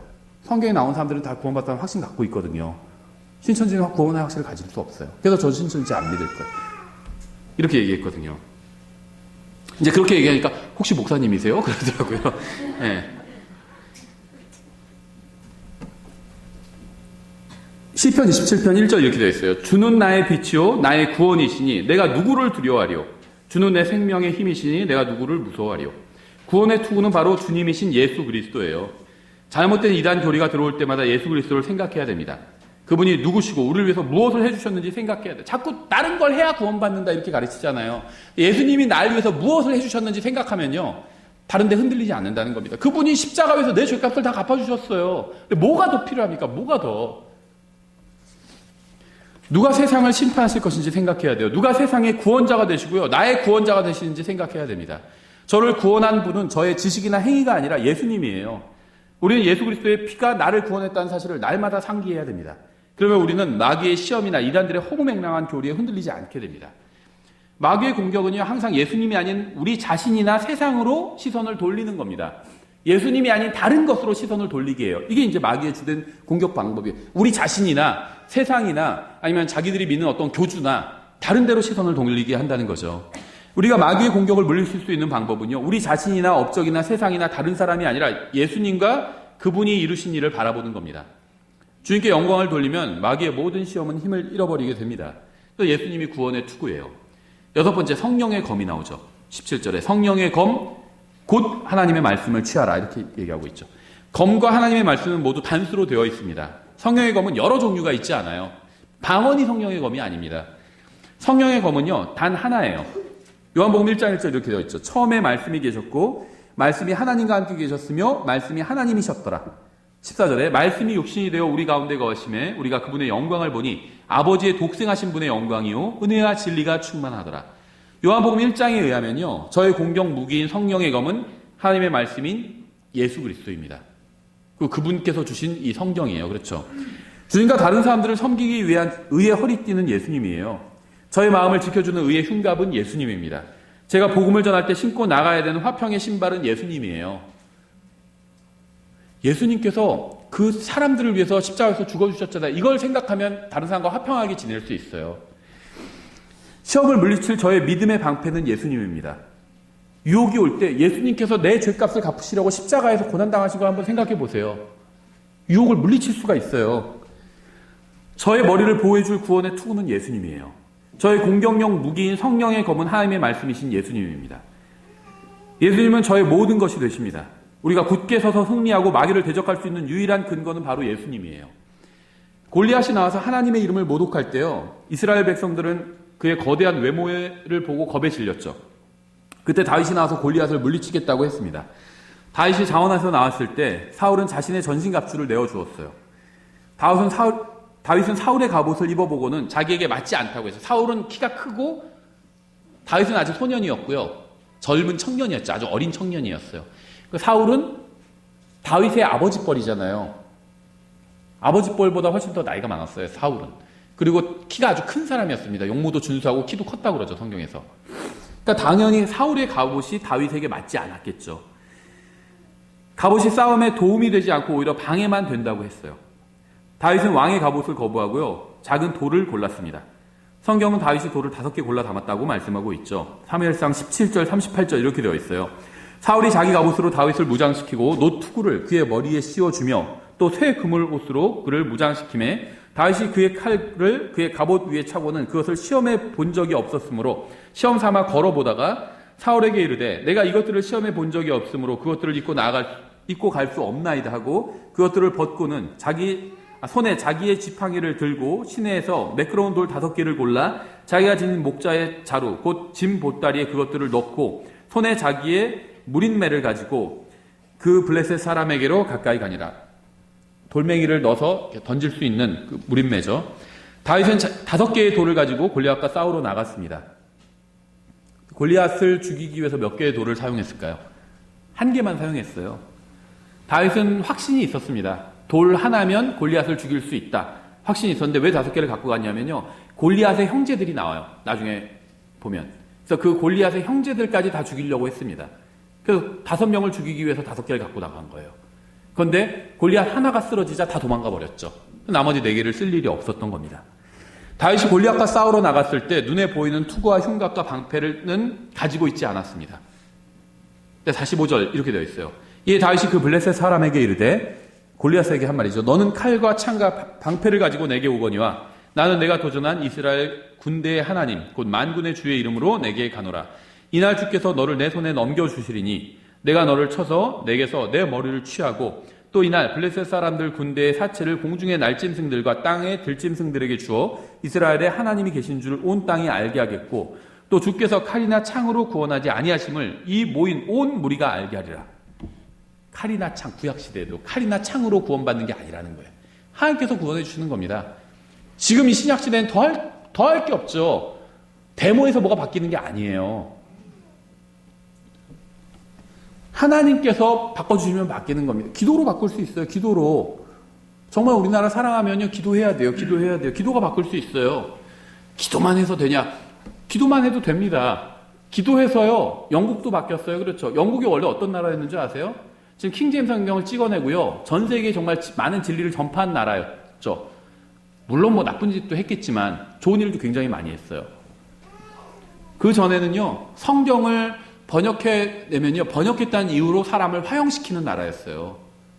성경을 번역한 사람을 화형시킨 나라였어요. 화형당할 때 기도했잖아요. 영국 왕의 눈을 뜨게 해달라고. 하나님께서 응답해 주셨죠. 데모하지 않았어요. 그리스도인들 가가지고 왕 앞에서 데모하지 않았어요. 왜 성경을 화형시키냐? 왕은 물러가라 하면서 데모하지 않았습니다. 기도했어요. 그래서 하나님께서 영국 왕의 눈을 뜨게 해주셨잖아요. 그래서 왕이 명령해가지고 성경을 번역해서 출간하게 했죠. 지금도 킹제임스 성경 인쇄하려면요, 판권 허락 받아야 돼요. 영국 내에선.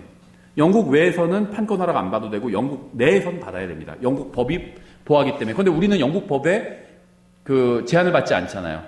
그래서 이미 판권 다 지나갔기 때문에 우리는 그냥 인쇄해낼 수 있고요. 영국 내에서는 그 영국 법이 우리이기 때문에 허락을 받아야 돼요. 또 주께서 칼이나 창으로 구원하지 아니하심을 이 모인 온 무리가 알게 하리라. 전쟁은 주께 속한 것인즉 그분께서 너희를 우리 손에 넘겨주시리라 하니라. 다윗은 하나님의 전신갑주를 입고 골리앗과 싸우러 나갔습니다. 다윗은 주님을 허리에 띠고요, 주님을 흉갑으로 입고요, 주님을 신발로 신고요, 주님을 방패로 들고요, 주님을 무기로 들고 싸우러 나갔던 겁니다. 그러자 하나님께서는 다윗에게 승리를 주셨던 거예요. 로마서 13장 12절 이렇게 되어 있습니다. 밤이 많이 지나고 낮이 가까이 왔으니 그러므로 우리가 어둠의 행위를 벗어버리고 빛의 갑옷을 입자. 낮에 하듯이 우리가 정직하게 걸으며 흥청거리거나 술 취하지 말고 침실을 더럽히거나 방탕하지 말며 다투거나 시기하지 말자. 오직 너희는 주 예수 그리스도로 옷 입고 육신의 정욕을 채우기 위해 육신에게 기회를 주지 말라. 이게 그리스도인이 해야 될 일입니다. 이게 우리의 사명이고 하나님께서 우리가 하기를 원하시는 거예요. 12절에서는 빛의 갑옷을 입자고 말씀하고 있어요. 그런데 14절에서는요, 주 예수 그리스도로 옷 입자고 말씀하고 있습니다. 이것을 에베소서 6장에서는 하나님의 전신 갑주라고 표현하고 있는 거예요. 같은 겁니다, 다. 우리의 전신 갑옷은요, 예수 그리스도예요. 여러분이 세상과 마귀와 육신을 상대로 싸워 승리하는 유일한 방법은요, 예수 그리스도로 옷 입는 겁니다. 예수님께서 세상에 계실 때 어떻게 하셨는지 한번 생각해 보시면 돼요. 어디 가서 데모하지 않으셨죠? 데살로니가전서 2장 13절 이렇게 되어 있습니다. 이런 까닭에 우리가 또한 하나님께 끊임없이 감사를 드림은 너희가 우리에게서 들은 하나님의 말씀을 받을 때 그것을 사람들의 말로 받지 아니하고 하나님의 말씀으로 받았기 때문이니 진실로 그러하도다. 그 말씀이 또한 믿는 너희 안에서 효력 있게 일하느니라. 말씀이 우리 안에서 일한다고 말씀하고 있지 않아요. 말씀이 믿는 우리 안에서, 믿는 너희 안에서, 믿는 사람 안에서 효력 있게 일한대요. 만약 우리가 하나님의 말씀을 받아들여서 우리의 마음속에 뿌리를 내리도록 허용한다면, 뿌리를 내린다는 거죠. 우리가 말씀을 붙드는 거예요. 우리 마음이 밭과 같아요. 붙들 수 있어요. 무엇인가를 마음이 막. 근데 하나님의 말씀이 뿌리를 내릴 때 붙들지 않으면요, 일할 수가 열매를 맺을 수가 없잖아요. 뿌리를 내려야 열매를 맺죠. 근데 말씀이 뿌리를 낼 때 딱 붙들면요, 열매를 맺을 수 있는 겁니다. 그러면 승리하는 그리스도인의 삶을 살 수 있다는 거예요. 승리하는 그리스도인의 삶이 다른 게 아니라 인생을 낭비하지 않은 인생이 승리하는 그리스도인의 인생입니다. 어떤 게 낭비하지 않은 인생일까요? 시간이 있죠. 건강이 있죠. 재물이 있죠. 내가 가지고 있는 것들이 있잖아요. 하나님께서 나에게 주셔서 또 지능도 있을 테고요. 그렇죠? 많이 주진 않으셨지만 하여튼 주신 게 있잖아요. 지능도. 시간도 있고 건강도 있고. 나에게 주신 게 있어요. 이것을요, 낭비하지 않고 제대로 된 데에 사용하는 겁니다. 그럼 낭비하지 않은 인생이에요. 근데 어디 가서 낭비 많이 해요. 그러면 그게 뺏긴 겁니다. 인생을요, 하나님을 위해서, 주님을 위해서 쓰지 않은 인생은 낭비한 인생이에요. 예수님께서 다른 자들은 다 강도요, 도둑이라고 말씀하셨잖아요. 뺏긴 거예요, 내가. 뺏긴 겁니다. 내 인생을 생각해 보니까 쓸데없는 데 가서 막 내가 데모하고 있고요. 어디서 쓸데없는 데 돈 쓰고 있고요. 쓸데없는 데 시간 낭비하고 있어요. 인생을 강도 맞은 거예요. 그렇게 하지 말라는 겁니다.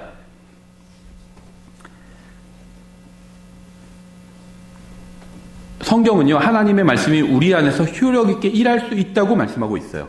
이것은 단순히 하나님의 말씀을 읽는 것도 아니고요. 단순히 하나님의 말씀을 듣는 것도 아니고요. 단순히 하나님의 말씀을 공부하고 배우기만 하는 것도 아닙니다.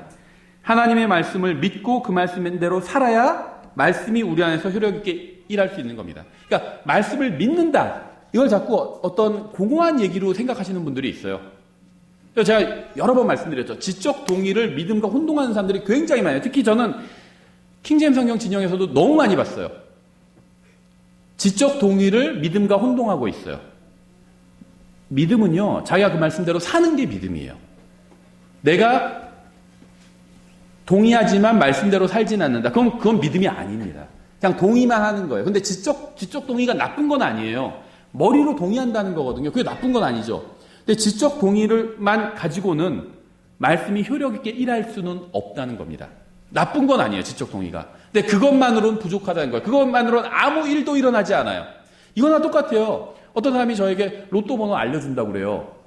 그러면서 쭉 번호 불러주면서 자기가 어떻게 그 번호를 알게 되는지 설명을 해줘요. 예를 드는 거예요. 그냥 실제로 그렇다는 게 아니라 뭐 그게 조작된 건데, 조작돼서 매 그렇게 조작하고 있는데 이번 차는 이게 번호다. 쭉 얘기를 들으니까 맞는 것 같아요. 맞는 것 같다고 생각되는 게 지적 동의예요. 근데 복권을 사러 가지는 않아요. 그건 지적 동의만 있는 겁니다. 들어보니까 맞는 것 같아. 그래서 내가 실제 복권 사러 갑니다. 그거는 믿음인 거죠, 그게. 믿음과 지적 동의는 달라요. 지적 동의가 나쁜 건 아니에요. 하지만 믿음이 있어야지 일할 수 있다는 거. 어떤 믿음이 있어야 결과가 나와요. 그 말을 믿고 내가 실제 실행했을 때 결과가 있는 거잖아요. 그렇죠. 제가 일부러 예를 들면 복권이 그 말을 맞아요. 그 번호가. 그래서 믿었어요. 그래서 그걸 사러 갔어요. 그래서 당첨이 됐어요. 그 결과가 있는 거죠. 이게 믿음과 지적 동의의 차이예요. 하나님의 말씀을 믿어야, 다시 말하면, 바꿔 말하면 하나님의 말씀대로 살아야 우리 안에서 그 말씀이 효력 있게 일할 수 있는 겁니다. 저는 예수님께서 구원자이심을 알고 있어요. 많은 사람들이 예수님이 구원자라는 사실을 들어서 알고는 있지만 믿지는 않습니다. 많은 사람들이 반드시 다시 태어나야 한다는 사실을 알고 있지만 믿지는 않아요. 우리도 마찬가지예요. 우리는 성경을 통해서 많은 것을 알고 있다고 하고 또 그것들을 모두 믿는다고 말은 하지만 우리는 승리하는 삶이나 열매 맺는 삶을 살지 못하고 있는 경우가 너무 많죠. 우리가 하나님의 말씀을 진실하게 믿는다면 그 말씀이 우리 안에서 효력 있게 일할 것이고요. 결국 우리를 통해서 밖으로 드러나게 될 것입니다. 만약 어떤 사람이 하나님의 말씀을 받아들이고 믿는다면 그 말씀이 그 사람 안에서 일할 거예요. 저는 이렇게 되기를 원합니다. 저는 단지 성경을 많이 아는 사람이 되기를 원하지 않아요. 저는 단지 구절을 많이 알아서 다른 사람과 논쟁해서 이기는 사람이 되기를 원하지 않습니다. 저는 하나님의 말씀이 제 삶을, 제 인생을 통제해서 제 안에 계신 그리스도께서 저를 주관하게 하시고요. 저의 생각과 행위와 말과 동기를 완전히 하나님의 말씀이신 예수 그리스도께서 장악하기를 원하십니다. 그래서 제 안에 계신 그리스도께서 저를 통해서 일하시기를 원하십니다. 이게 승리하는 그리스도인의 삶이에요. 예수님이 내 안에 예수님을 믿음으로 받아들였잖아요. 믿음으로 예수님을 받아들이면 성령님을 통해서 예수님의 영이 내 안에 들어오시는 거잖아요. 그게 구원이에요. 그게 영원한 생명이고. 그럼 승리하는 그리스도인의 삶은 뭐냐? 내 안에 계신 예수님이 일하시게 하는 겁니다. 그분께서 이걸 하라고 하셨을 때 내가 거기에 순종해서 일하는 거예요. 근데 내 안에서 뭔가 명령이 떨어져요. 뭘 하라고. 근데 그게 예수님의 명령인지 아니면 내 육신의 소욕인지 어떻게 알 수 있을까요? 하나님의 말씀과 비교해보면 돼요. 내 안에서 어떤 명령이 떨어졌는데, 예를 들면 저 사람에게 복음을 전해라 했는데 하나님의 말씀에 비교해보니까 맞아요. 하나님의 말씀이. 복음을 전하라고 했어요. 모든 창조물에게 복음을 전하라고 하셨잖아요. 그럼 가서 복음을 전하는 겁니다. 그게 예수님께서 내 안에서 일하시는 거예요. 일하시도록 내가 나를 내어드리는 겁니다. 그렇죠? 저 사람을 한 대 쳐라. 이런 말은 하나님의 말씀이 아니에요. 그렇죠? 내 육신의 소욕입니다. 그렇죠? 저기 돈이 있으니까 저 사람 보는 사람 없을 때 몰래 가져가라. 내 마음에서 이런 명령이 떨어지면요. 그건 하나님의 말씀이 아니에요. 성경 어디에도 그런 말씀 하신 적이 없잖아요. 저 사람이 날 한 대 쳤는데 저 사람 용서해줘라. 이건 하나님의 말씀일 수 있죠. 용서해주고 이 기회에 오히려 복음을 전해줘라. 하나님의 말씀일 수 있어요. 그렇죠? 그 말씀대로 하는 겁니다. 내어드리는 거예요. 그게. 전 그렇게 되기를 원해요. 성경만 많이 아는 사람. 이게 세상에서 뭐 인정받을 수 있죠. 성경 뭐 몇 장 하면 뚜룩 입에서 줄줄 나오고, 어떤 것에 관해서 뭐 물어보면 거기에 대해서 성경 줄줄 나오고. 훌륭해요. 그렇죠. 나쁜 건 아닙니다. 근데 그거는요, 승리하는 그리스도의 삶과는 직접적인 관련은 없어요. 성경을 많이 알면 좋죠. 좋은 겁니다. 지적 동의가 좋은 거라고 말씀드렸죠. 좋은 거예요. 성경 많이 아는 거 좋은 겁니다. 그런데 하나님의 말씀대로 살지 않으면요, 아무런 일도 일어나지 않아요. 단순히 성경을 많이 알고 암송하고 있다고 그것만으로 무슨 일이 일어나지는 않는다는 겁니다. 영적 성장이 일어나지도 않고요. 승리하는 것과도 관련이 없는 겁니다. 성경을 많이 아는 건요, 승리하는 방법을 아는 거예요.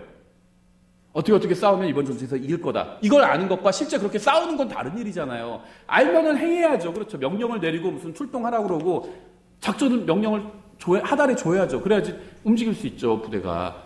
알고는 있는데 지휘관이 그대로 안 해요. 그럼 전쟁에서 이길 수가 없어요. 성경을 많이 아는 건 알고 있는 거예요.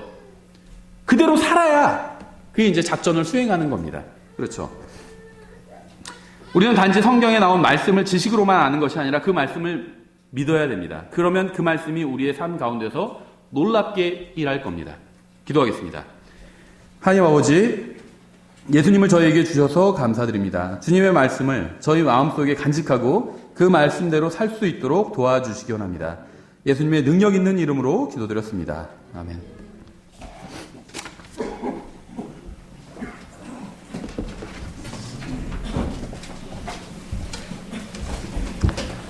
자리에서 일어나시